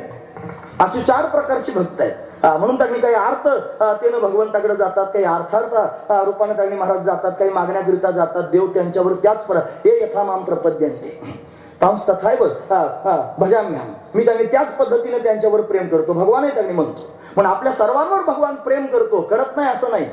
पण आपल्यापेक्षा विशेष प्रेम त्यांनी करतो. कोणावर करतो? ज्यांनी भगवंताच्या प्राप्तीकरिता संसारच सोडून दिला आणि त्यांच्यावर विशेष रूपाने हा परमात्मा प्रेम करतो. त्यांना विशेष रूपाने त्यांनी महाराज अशा पद्धतीने जवळ करतो. म्हणून हे का सांगतोय, कशाकरिता? आधी त्यातलं कारण ऐका, मग प्रमाण ऐकूया. कारण एवढंच आहे, आपल्या सगळ्यांनाच वाटतं देव भेटावा. कशाकरिता हा सप्ताह? कशाकरिता? किती 24 वर्ष झाले आता हा सप्ताह किंवा हा कार्यक्रम आपण या ठिकाणी करतो किंवा अन्य कार्यक्रम आपण पाहतो. हे सगळं आपण कशाकरिता करतो? याचं एकमेव कारण आहे, परमात्मा भेटावा, परमात्म्याने आपल्यावर कृपा करावी, परमात्म्याचं प्रेम आपल्याला प्राप्त व्हावं. का प्राप्त होत नाही? त्याचं कारण आपण परमात्म्यावरच प्रेम करत नाहीत आणि सगळा संसार परमात्म्याकरिता सोडत नाहीत. म्हणून हे एवढं सगळं विवेचन तेवढ्याच करत आहे. ज्यांनी त्यांनी अंतःकरणात निश्चय केला की मला परमात्माच हवाय, दुसरं काही नको आहे. परमात्म्या वाचून बाकीच्या सगळ्या गोष्टींना दुय्यम करून टाकलं. सगळा संसार त्यांनी महाराज परमात्म्याच्या प्राप्तीकरिता सोडून दिला. हा परमात्मा त्यांनी त्यांच्यावर विशेष रूपाने त्यांनी प्रेम करू लागला. त्यांच्यावर फार माया करतो हा परमात्मा. हे तुकोबारांना कळालं, म्हणून तर लोकांच्या समोर प्रगट करून सांगितलं. सोडीला संसार सोडीला संसार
सोडीला संसार, सगळा संसार सोडून दिला भगवंताच्या प्राप्तीकरिता.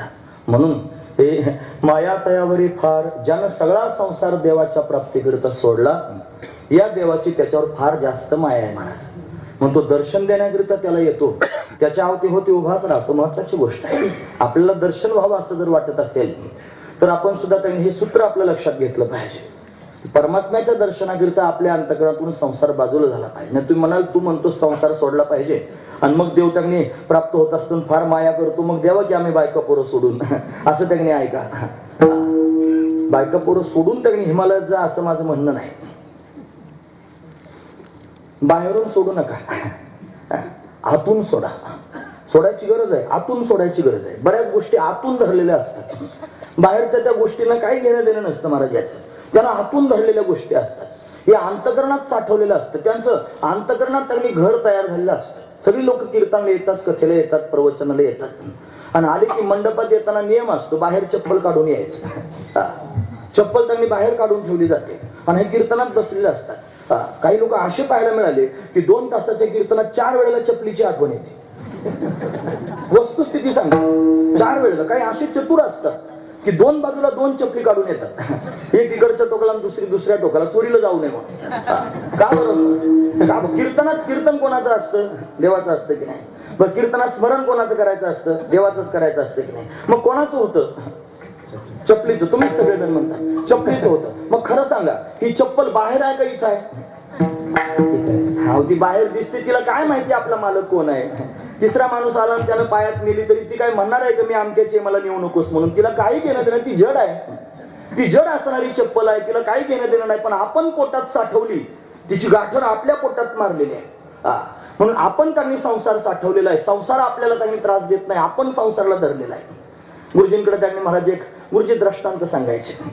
ते म्हणायचे, त्याने एक शेठजी आले आणि ते आल्यानंतर त्यांनी पाठ ऐकण्याकरिता येऊन बसले आणि ते म्हणले, काय करावं महाराज, तुमचं सगळं कळतं पण मला संसार सुटतच नाही म्हणले. आता सुटत नाही म्हणल्यानंतर काय करायचं? ते उठले असेच पळायला लागले गुरुजी. असं सांगतात पण आमचे भाऊ सांगायचे. ते पळायला लागले असे, त्यांनी बाभळीचं झाड होते आणि त्या बाभळीच्या झाडाला घट्ट त्यांनी आवळून धरलं महाराज. आणि आवळून धरल्यानंतर सगळे मुंगळे आले आणि ते त्यांना चावायला लागले. ते मुंगळे चावताय, त्यांनी घट्ट झाडाला धरलेलं आरडाओरडा कर, अरे वाचवा, अरे सोडवा, अरे धावा. सगळे लोक धावत आले. ते म्हणे काय झाले? मुंगळे चावतायत म्हणे मला. ते म्हणे मुंगळे चावतायत? अहो तुम्हीच हात त्यांनी धरलेला आहे, तुम्ही त्यांना सोडून म्हटले आहात. हाच धावत गेला शेठजी. म्हणे असं काय करता म्हणे तुम्ही? चांगलं तुम्हाला विद्वान म्हणून तुमच्याकडे आलो आणि काहीतरी विचार नाही करता, तुम्हीच असं वेड्यासारखं करता, झाडाला तुम्हीच आवळून धरलं, वरतून तुम्ही म्हणता की मला मुंगळे चावतायत. ते म्हणजे तुझ्या प्रश्नाचं हे उत्तर आहे. तू म्हणतोस मला संसार सुटत नाही, झाड त्यांनी मी आवळून धरलेलं आहे म्हणून मला मुंगळे चावतायत. या संसारातले पण मुंगळे चावतात ना फार. बायको असते, मुलं असतात, सगळा प्रपंच भाऊबंद असतात, हे मुंगळ्यासारखेच आहेत महाराज. ते सारखे तोडतच असतात कुठून ना कुठून तरी, काही ना काहीतरी अपेक्षा घेऊनच त्यांनी राहतात. यांची अपेक्षा आहे म्हणून तरी आपल्यावर प्रेम करतात. म्हणून देवच का प्रेमास पात्र आहे याचं कारण त्यांनी जर पाहायचं असेल तर त्याची काय अपेक्षा नाही आपल्याकडून. अपेक्षा तर या सगळ्या लोकांची. थोडं चलन बंद करून बघा, मग तुमच्यावर प्रेम करतात की हे नंतर ठरवा.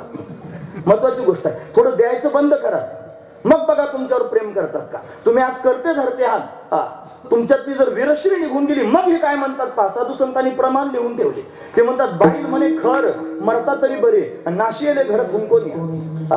म्हणून कैसा विपरीत झाला तोच देह नव्हे तुझा. अरे तोच आहे, पण त्याची अशी अवस्था त्यांनी होते. हे ज्यांच्यावर आपण प्रेम करतो तेच अशा पद्धतीने सोडून देतात. महत्वाची गोष्ट आहे. आपण त्यांना धरलेला आहे, आपल्या पोटात आपण त्यांना साठवलेलं आहे. किती दिवस साठवाल यांचा आपला संबंध किती आहे? जन्मल्यापासून पहिल्या श्वासापासून शेवटच्या श्वासापर्यंत त्यांचा आपला संबंध आहे.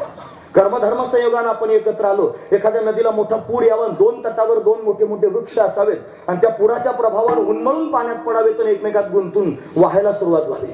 आणि ते वाहत वाहत तोपर्यंत वाहतात जोपर्यंत एखादं बेट मध्ये येत नाही, एखादी टेकडी मध्ये येत नाही. ती आली की दोन झाडं दोन बाजूला सहज त्यांनी पांगून जातात. त्या झाडांसारखेच आपण एकत्र आलेलो आहोत आणि आपण एकमेकात गुंतलेलो आहोत. फक्त या संसाराच्या प्रवाहात वाहतो आहोत आणि त्याला आपण आपलं म्हणतो आहोत. ते आपले नाहीत आणि आपण त्यांचे नाहीत. आपलं त्यांनी जर कोण असेल तर फक्त तो देवच आपला आहे आणि आपण जर कोणाचे असलो तर फक्त देवाचेच आहोत. भक्तिशास्त्रात 3 गोष्टी महत्वाच्या आहेत. नंबर 1 तदी येतात, नंबर 2 पदी येतात आणि नंबर 3 मदी येतात. म्हणजे देवा मी त्यांनी तुझा आहे. हे दिसणारं सगळं त्यांनी चित्र, हा संपूर्ण संसार हा सुद्धा तुझाच आहे आणि माझं जर कोण असेल तर तू एकटाच फक्त माझा आहेस, तुझ्या वाचून दुसरं माझं कोणीच नाही. ही भावना अंतकरणात निर्माण व्हावी आणि फक्त भगवंतालाच टार्गेट करून त्यांनी महाराज भगवंताकडे पाहत भगवंताचीच भक्ती करावी आणि त्याच्या वाचून बाकीच्या सगळ्या लोकांना दुय्यम करून टाकावं. असं जर करता आलं तर देव आपल्यावर सुद्धा प्रेम करेल महाराज. पण ते असं करण्याकरिता लागते धमक. बिगर धमकेचं हे होत नसतं महाराज. लाथाळीला संसार असं त्यांनी केला, उर्मिशी मार लाथाळीला संसार, संसार लाथ मारून थोडी कल्पना करून बघा बरं बायको मारण्याची. मरू नये कोणाची, मी तेवढं वाईट वाचण्याचं नाही बरं. मरू नये एखाद्याची, पण थोडी कल्पना मनात आणून बघा. जर मिलीच वस्तुस्थितीवर थोडंसं काय होईल. हो सहन होत नाही ना महाराज. मी केवढाही मोठा हरिभक्तीपरायण असलो तरी बायकोची मरण्याची कल्पना सुद्धा करू शकत नाही. माझा एकुलता एक मुलगा आहे त्यांनी महाराज आणि तो जर त्यांनी महाराज मरणारही हा बोलणं साहती मर म्हणलेलं सुद्धा सहन करीत नाही. मेल्यावर तरी रडती, मर म्हणलेलं सुद्धा सहन होत नाही. अरे संसार कल्पनेनं सुद्धा सोडता येत नाही तर वस्तुस्थितीत कधी सोडता येईल. आपण काय करतो, आपण फक्त तोंड वाजवतो. मी तुमच्या समोर कंबर बांधून फक्त तुमच्यावर वजन मारून घेतोय. मी फक्त तुमच्यावर छाप करायचं काम करतोय. संसार सोडायला काय बळ लागतं, संसार सोडण्याकरिता काय त्यांनी धारिष्ट सहन करावं लागतं, कोणती धमक लागते, काही वेगळीच आहे महाराज. ही बोलण्यानं प्रगट होत नाही, ती प्रत्यक्षात जीवनात उतरेल तेव्हा त्यांनी खऱ्या अर्थानं खरी म्हणायची. त्याच्यात पास झालं म्हणजे खरं म्हणायचं. डोळ्यासमोर त्यांनी बाप मेला न कळता नव्हती संसाराची चिंता. आई मरून गेली, थोरली भाऊजाई मरून गेली, भाऊ त्यांनी घर सोडून निघून गेला, परागंदा होऊन त्यांनी निघून गेला.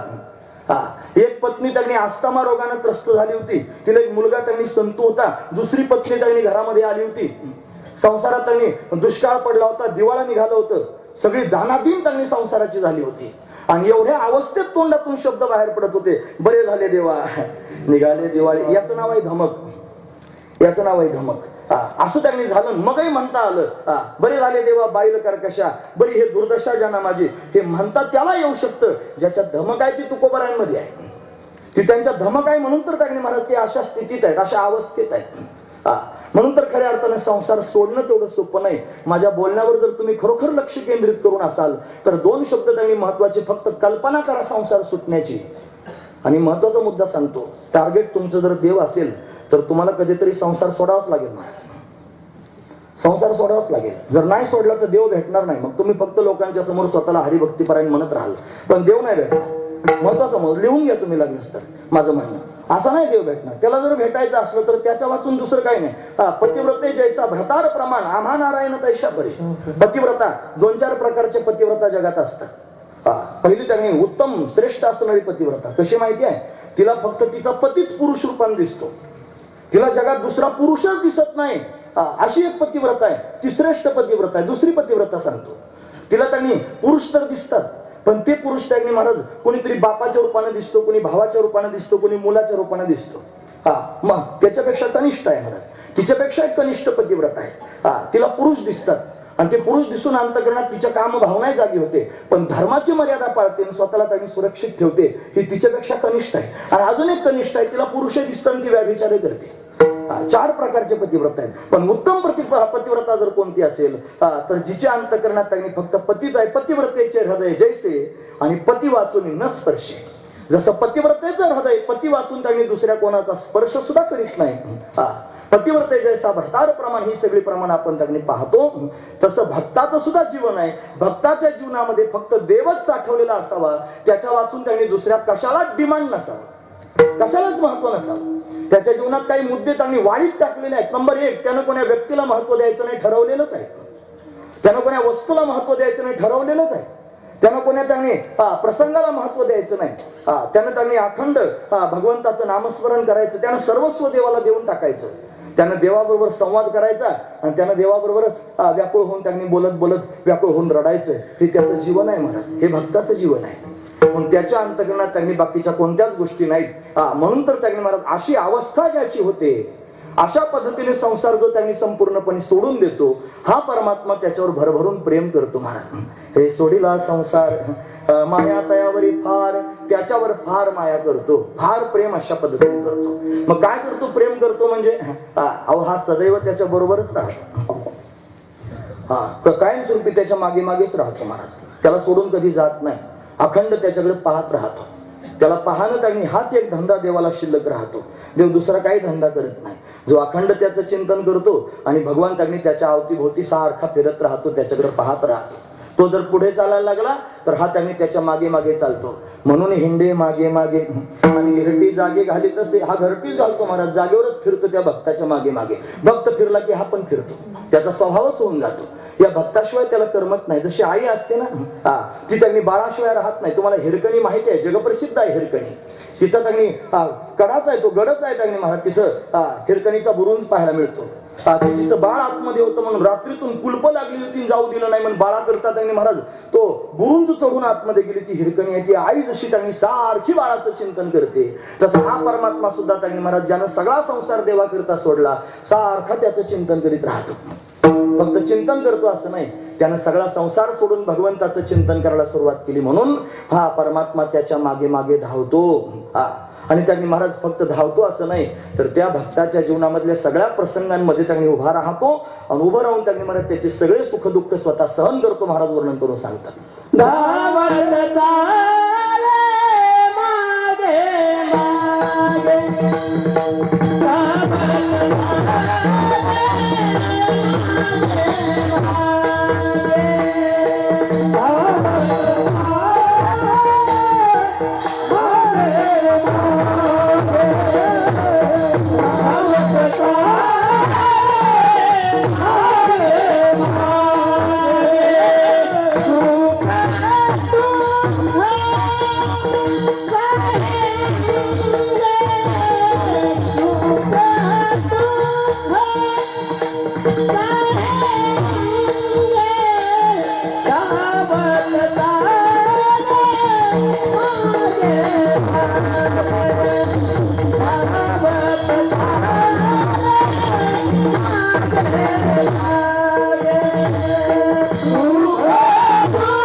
आमची फडावरची पद्धत आहे ती. का तुम्ही काय करू त्याला, विठ्ठल विठ्ठल म्हणायची विठोबा रखुमाई म्हणायचं, पूर्ण उतरणी द्यायची. फडावरची पद्धत आहे आमची.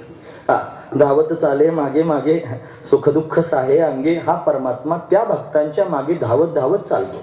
धावे चाले त्यांच्या मागे धावतो. कशाकरिता? त्यांची सगळी सुखदुःख स्वतः सहन करायची म्हणून. त्या भक्तांची सुखदुःख स्वतः सहन करतो, त्यांना त्यांनी दुःखामध्ये सांभाळतो, सगळ्या प्रसंगांमध्ये सांभाळतो महाराज. त्याच्या वाचून कोण सांभाळणं करता येतो? महत्वाची गोष्ट आहे. तुम्हाला अनेक प्रसंग मला सांगता येते. अजून 20 मिनिटं माझ्या वाट्याला आहेत. कीर्तन करायला सवय लागलेली असते. बरोबर घड्याळ पाहून त्यांनी मुद्द्यावर बोलून तो त्या मुद्द्यावर थांबू शकतो. चिंता करायचं काही काम नसतं की आता हा जास्त लांब होईल की काय, असं नाही. महत्वाचा मुद्दा त्यांनी सांगतो. तुकोबारायांच्या चरित्रातले प्रसंग त्यांनी पाहण्यासारखे आहेत. म्हणतात एकदा व्यापार करण्याकरिता तुकोबा इकडेच आले होते, मिरच्या विकण्याकरिता, हो की नाही. पण आधी त्यांनी महाराज ज्यावेळेला धान्य विकण्याकरिता घेऊन गेले होते पोती, 2 बैल घेऊन गेले होते आणि धान्याची पोते बैलांवर टाकून त्यांनी गेले होते. मित्रांबरोबर गेले होते आणि मित्रांबरोबर गेलेले असताना त्यांनी महाराज ते धान्य विकलं गेलं होतं. 1 पोतं शिल्लक होतं. रोग आला साथीचा आणि 1 बैल मरून गेला, 1च बैल जिवंत होता आणि ते पोतं त्यांनी होतं. आणि सगळे मित्र त्यांनी थांबले. एकाएकी आभाळ आलं मोठं आणि गडगडाट त्यांनी होऊ लागला, विजांचा कडकडाट होऊ लागला. तर काय करायचं? म्हणून त्यांनी महाराज सर्वजण घाबरलेली अवस्था आहे, जंगलात त्यांनी आहेत. तुकोबराय मात्र भगवंताचं भजन करत अशा पद्धतीने बसले. हे मित्रमंडळी याला काही काम नाही, या तुकाला हा त्यांनी सारखं भजनच करतोय, याच्याबरोबर राहिलं की आपलंही नुकसान होण्याची दाट शक्यता आहे. चला सगळे सोडून निघून गेले आणि रात्र त्यांनी झालेली आहे. एवढा त्यांनी भयंकर प्रसंग आहे. आता काय त्यांनी करावं आणि घरी त्यांनी जायचंय, कशा पद्धतीने जावं, कोण आता त्यांनी महाराज अशा पद्धतीने मला सोडवे. म्हणून त्यांनी भगवंताचं स्मरण करणारे तुकोबराय देवालाच म्हणू लागले, देवा आता अडकलो नाही या संकटामध्ये, मग काय करायचं.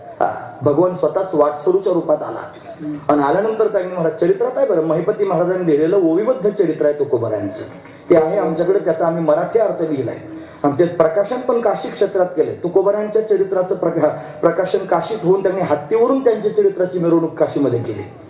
त्यांनी आहे आता बाजारात तुम्हाला मिळेल सुद्धा दुकानांमध्ये ते. असं त्या चरित्रात महिपती महाराजांनी स्पष्ट लिहिलंय की देव आला सुद्धा. आल्यानंतर म्हणे काय बुवा कसे काय त्यांनी बसलात, म्हणे घरी जायचं एवढा त्यांनी अंधार झालेला आहे, ढग त्यांनी आलेले आहेत, गडगडाट चालू आहे, विजा कडकडतायत, मला त्यांनी कोणी सोबत राहिले नाही, मित्रमंडळी सगळे निघून गेले, आता काय करायचं. देहूगावाला जायचं, रस्ताही सापडत नाही, काय करू. तो म्हणला मलाही तिकडेच जायचंय, चला ना मी तुमच्यावर येतो. मग त्याने काय केलं माहितीये, दोघांनी पोतं उचलून बैलावर त्यांनी ठेवलं आणि चालायला सुरुवात केली. इंद्रायणीपर्यंत आले आणि आल्यानंतर पूर आला होता इंद्रायणीला. पलीकडच्या काठाला त्यांनी जायचं. यानं सांगितलं थोडं थांबा, मी जरा पाहून येतो कोणत्या बाजूने जाता येईल. मग ते पाहून त्यांनी आला आणि तुकोबरायांना पलीकडच्या काठाला त्यांनी नेलं आणि नेऊन त्यांनी अशा पद्धतीने सांगितलं, हे बघ हे देहूगाव आहे, आता मी त्यांनी चाललो म्हटलं. देवानं पाठ फिरवली. पाठ फिरवल्याबरोबर वीज काढली आणि वीज काढल्याबरोबर त्या विजेच्या प्रकाशात त्यांनी महाराज मुकुट चमकला, लख असणारा प्रकाश पडला. मग त्यांनी पाहिलं हे काय आहे, तर भगवंताचा मुकुट त्यांनी दिसला महाराज. आणि मग कळालं, अरे हा वाटसरू नव्हता, हा तर जगाचा मालक त्यांनी माझ्या मागे मागे धावत होता आणि मला त्यांनी संकटातून सोडवण्याकरिता उभा राहिला. माझ्याजवळ येऊन त्यांनी महाराज मला रस्ता दाखवण्याकरिता इथपर्यंत त्यांनी घेऊन आला, निघून गेला. हाक मारायला सुरुवात केली, पांडुरंगा अरे थांब देवा. अदृश्य झाला महाराज. तो अदृश्य झाल्यानंतर कळालं की माझा देव त्यांनी सदैव माझ्या बरोबरच आहे, आता मला भ्यायची काही गरज नाही.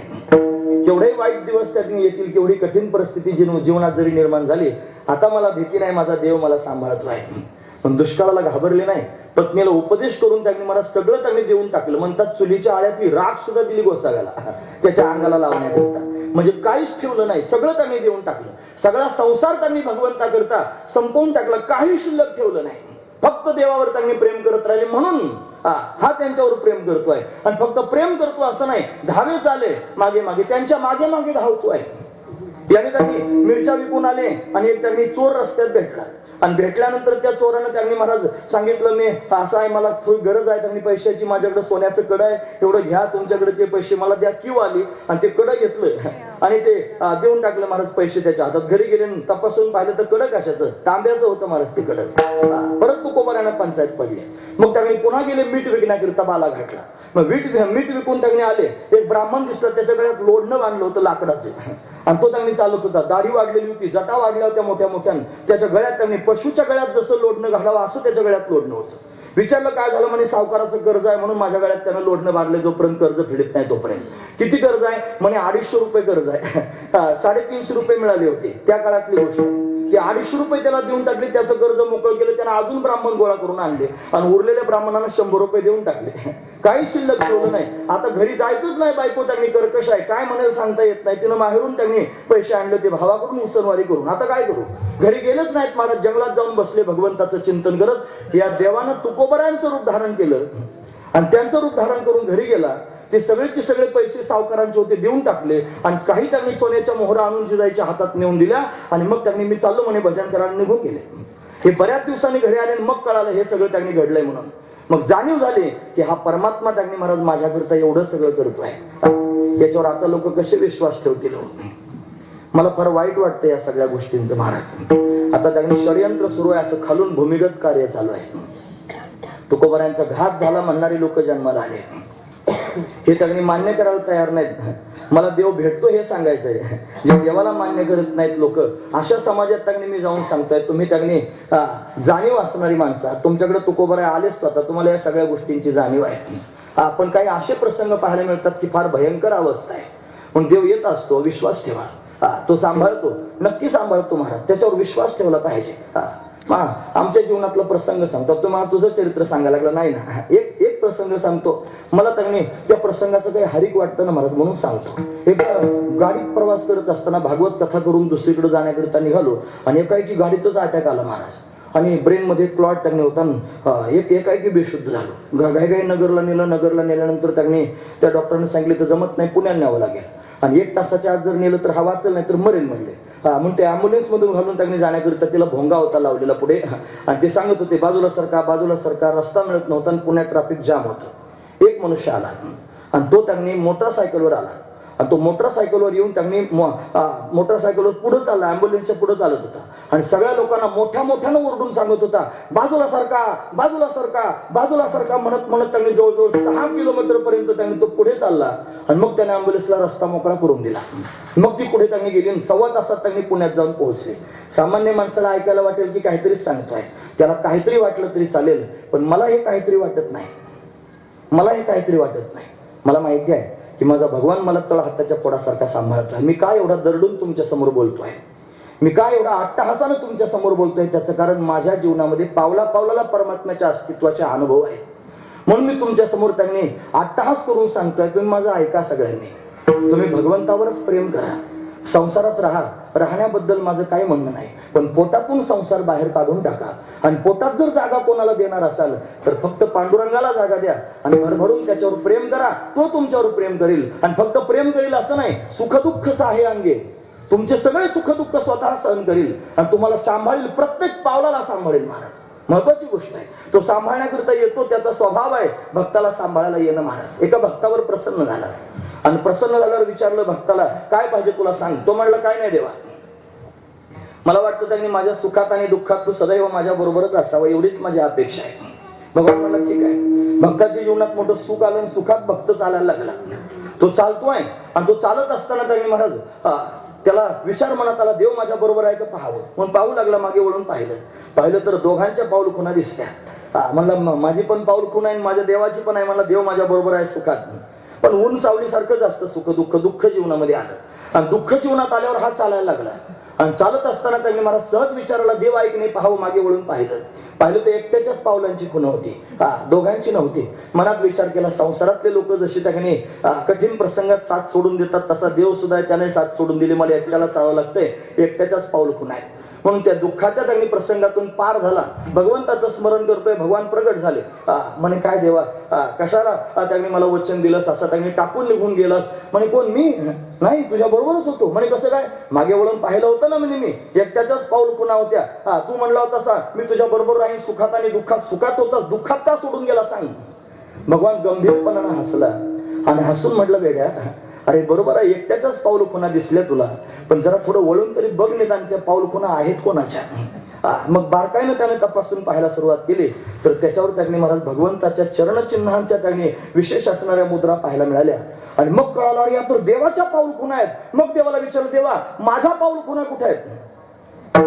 देव म्हणलं तुझ्या पाऊल खुणा जमिनीवर दिसतीलच कशा. म्हणे कसं काय, तुझ्या जीवनामध्ये जेव्हा सुख आलं त्यावेळेला मी तुझ्या बरोबर चालत होतो इथपर्यंत ठीक आहे, पण तुझ्या जीवनात जेव्हा दुःख आलं त्यावेळेला मी तुला चालूच दिलं नाही. मी तुला सहजच माझ्या पाठीवर त्यांनी घेतलं आणि तुला पाठीकडे करून मी एकटाच चालत राहिलो. म्हणजे या पाऊल खुणा माझ्या आहेत, तुझ्या जमिनीवर पडायचं काही कारणच पडलं नाही. मी तुला सांभाळण्याकरिता समर्थ आहे. काय माकडून रडू लागला महाराज भगवंताच्या समोर. देवा मला सांभाळतोयस, हे भगवंताचं त्यांनी विशेषत्व आहे महाराज. म्हणून सुखातही सांभाळतो आणि दुःखातही सांभाळतो. सुखदुःख साहे अंगे धावे चाले मागे मागे. काही त्यांनी आताच्या काळात घडलेल्या घटना आहेत, लक्षात घेण्यासारखं आहे. काही त्यांनी 10-15 लोक आमच्या भागात कोंडाजी बाबा होते डेरे, तुम्हाला माहिती आहे कोंडाजी बाबा, ते जसे दौऱ्याची वारकरी आहेत ना तसे त्यांनी काही लोक पायी त्यांनी बद्रीनाथाला जाण्याकरिता निघाले. आणि बद्रीनाथाला जात असताना एक त्यातला वारकरी 15 लोक बरोबर होते, त्यातला एक त्यांनी वारकरी थकला आणि त्याला त्यांनी जुलाब होऊ लागले महाराज. आणि जुलाब झाल्या कारणानं फार क्षीण झाला, त्याचं पाणी त्यांनी अंगातलं कमी झालं, जंगलात आहे, त्यांनी काय करावं. बाकीच्या 14 लोकांना असं वाटलं की याच्यामुळे आपलं चालणं होत नाही, मग काय करायचं. आता त्याला विनंती केली, हे बघा तुमच्यामुळे आमचाही प्रवास त्यांनी थांबतोय, तुम्ही इथंच थांबा, तुमचा आजार जोपर्यंत बरा होत नाही तोपर्यंत विश्रांती करा आणि चांगलं बरं वाटल्यावर तुम्ही पुढे चालत या, असं त्याला सांगून टाकलं. तो म्हणला ठीक आहे. बद्रीनाथाच्या दिशेनं जात होता, अंतकरणात आर्त होतं भगवंताच्या भेटीचं दर्शनाचं, आणि जाता येत नाही, व्याकुळ झाला होता, हातपाय गळून गेले होते. आणि पाणी शरीरातलं कमी झालं होतं आणि भगवंताचं नाव मात्र सारखं मुखात होतं. देवाला कळालं माझा भक्त आहे संकटात पडलेला आहे. त्यानं काय केलं माहिती आहे तुम्हाला? हा त्याने एका वैद्याचं रूप धारण करून आला. याला सवय आहे वैद्याचं रूप धारण करून यायची.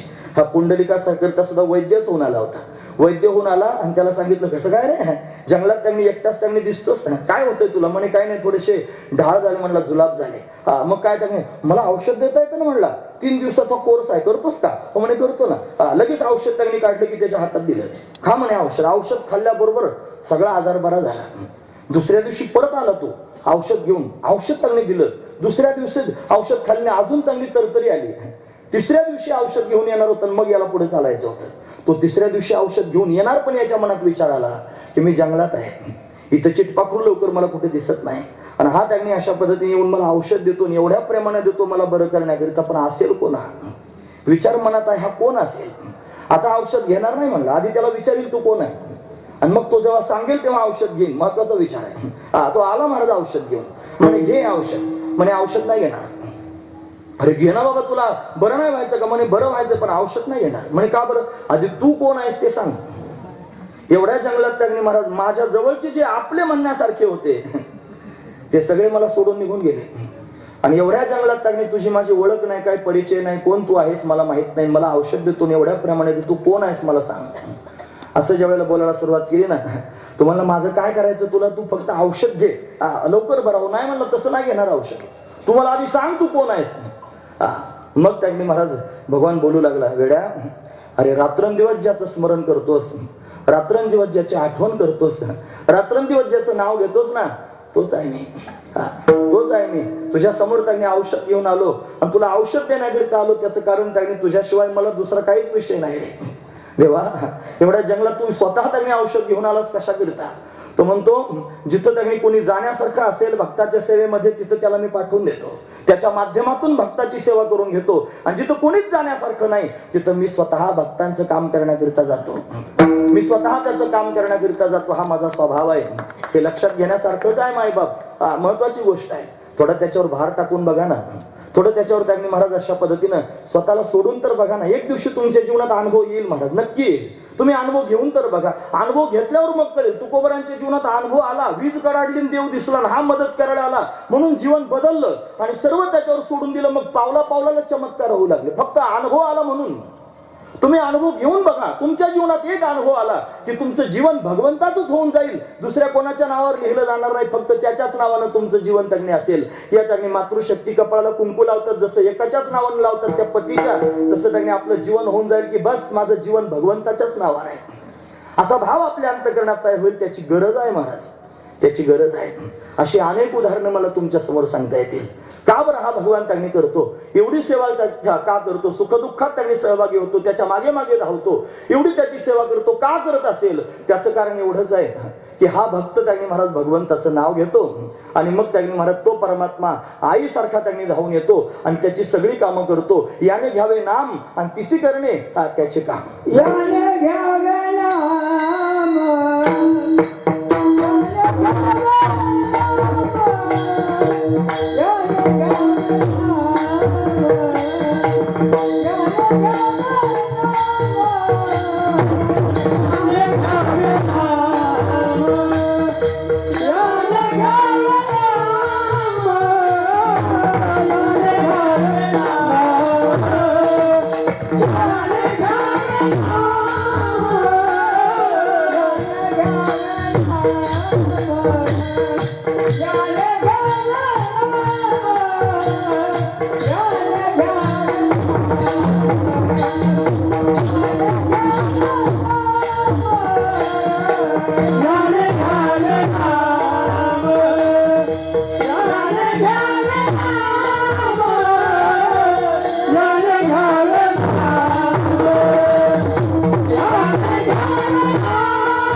याने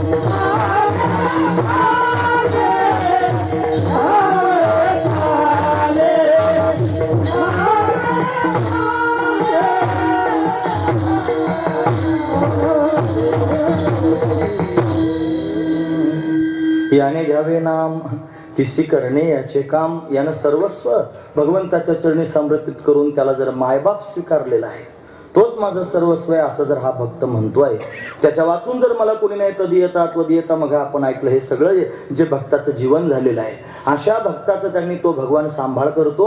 हा भक्त त्यांनी सर्व सोडून फक्त भगवंताचं नामचिंतन करत राहतो. यानं नाव घेतलं की तो परमात्मा आईसारखा धावून येतो आणि त्याची सगळी कामं करतो. माझ्याकडे अख्खा अभंग आहे. काकड्यात आपण म्हणतो उच नीच काही नेने भगवंत, दिष्टे भाव भक्ती देखोनिया, दासी पुत्र कन्या विदुराच्या भक्षी, दैत्या घरी रक्षी प्रल्हादासी, चर्म रंगू लागे रोहिदासा संगे, कबीराच्या मागे शिलेविनी, सजन कसाया विकू लागे, मास माळ्या सावत्यास खुरपू लागे, नरहरी सोनारा घडू फुंकू लागे, चोख्या मेळ्या संगे ढोरे उडी. सगळीची सगळी प्रमाण पहा. त्याच्यात सगळं हेच भरलेलं आहे की हा येतो तिसी करणे त्याचे काम. म्हणजे काय काम करतो? ही सगळी कामं करतो महाराज, पडलेली सगळी कामं करतो. का करतो? हा फक्त त्यांनी संसार सोडून त्याचं नामचिंतन करत राहतो, म्हणून त्याला सगळी कामं त्यांनी भगवंताची करावी लागतात. आणि अजून महत्वाचा मुद्दा, आता वेळ माझी संपून गेली, 2च मिनिटं माझ्याकडे राहिले, पण तुम्ही जर ऐकत असाल तर अजून 2-4 मिनिटात त्यांनी सांगतो. देवाकडे 3 प्रकारची माया असते महाराज. एक आहे त्यांनी महाराज विमुखजन मोहिनी माया, दुसरी आहे स्वजन मोहिनी माया आणि तिसरी आहे स्वमोहिनी माया. 3 प्रकारची माया आहे. हा विमुखजन मोहिनी मायेमध्ये सगळ्या जीवांना अडकवून टाकतो.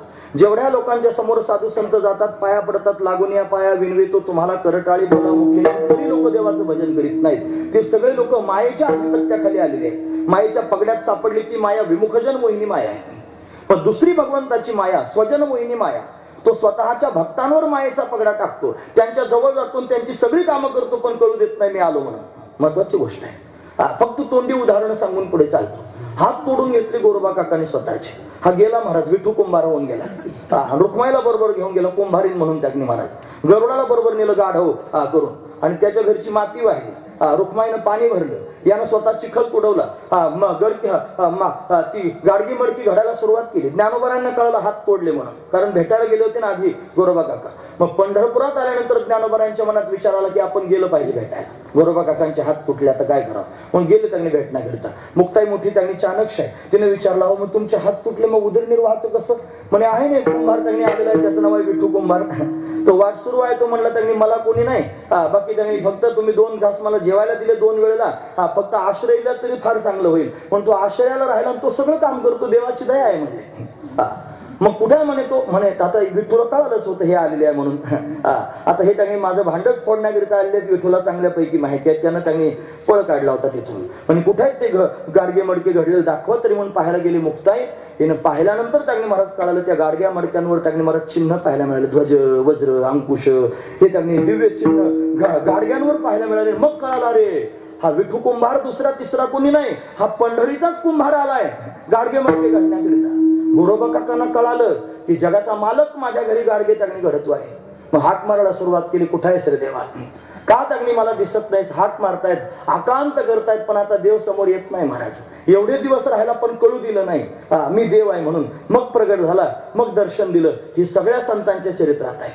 चोखोबरायांच्या पत्नीचं बाळणपण त्यानं केलं, आणि बाळणपण झाल्यानंतर त्यांनी महाराज ते बहिणीला घेऊन आले. मग म्हणे थोडा उशीर झाला बरं का, बायकोला त्यांनी सांगू लागले सोयराबाईंना.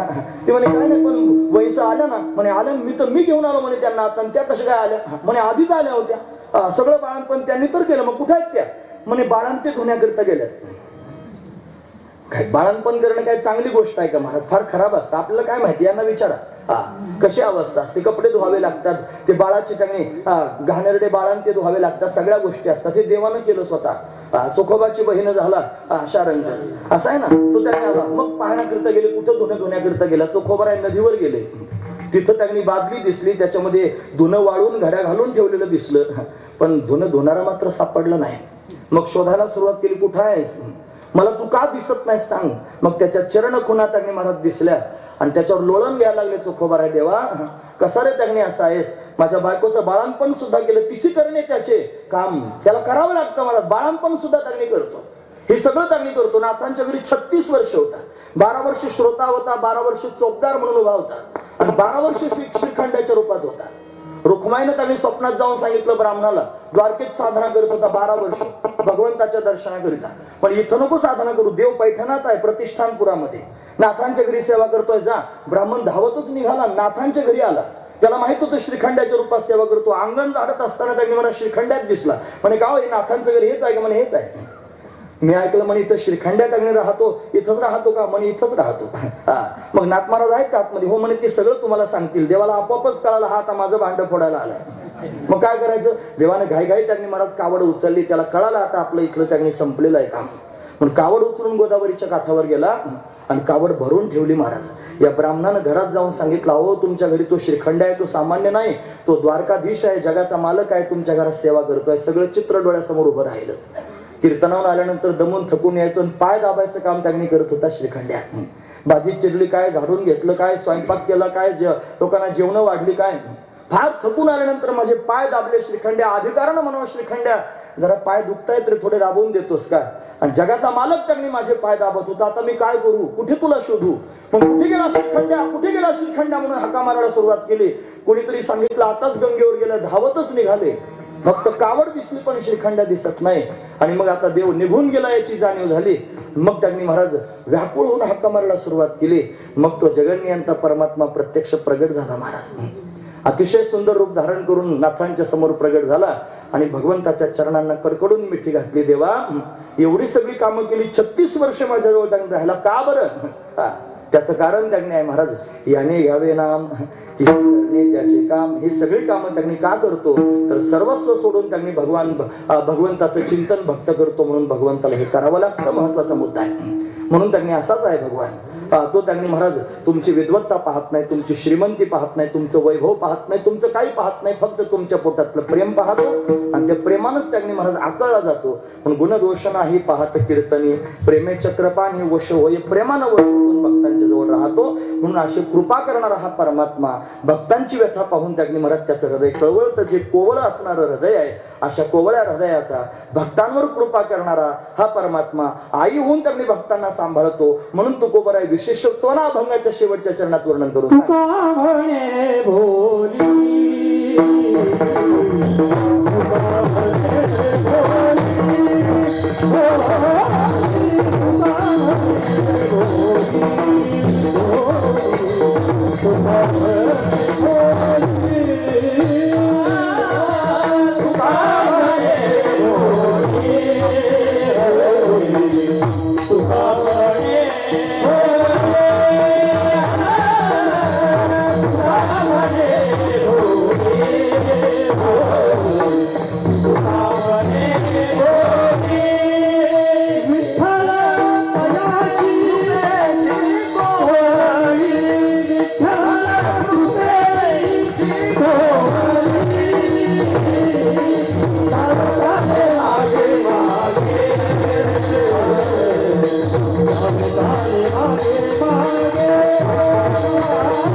तुका म्हणे भोळी विठ्ठल कृपेची कोवळी. ही जी विठाई आहे ही त्यांनी कृपेची कोवळी आहे, ती भोळी आहे. म्हणून भोळ्या भाबड्या भावनेनं तुम्ही जर भगवंताला शरण गेलात, सगळ्या संसाराचा संग सोडून जर भगवंतावर प्रेम केलं तर भगवानही तुमच्यावर फार माया करील. हे तुकोबारांना त्याच्यातून सांगायचं आहे. म्हणून असा असणारा परमात्मा प्रेम करत असतो, आपल्यावरही करणार आहे. स्वतःला कोणी कमी समजू नका, फक्त देवाचं चिंतन करा. देव आपल्यावरही त्यांनी प्रेम करण्याकरिता तयार आहे. त्यानं कोणाकोणावर प्रेम केलं हे जर तुम्हाला ऐकायचं असेल तर मोठ्या प्रेमानं त्यांची नावं सांगतो. सांगू का? हे ज्ञानेश्वर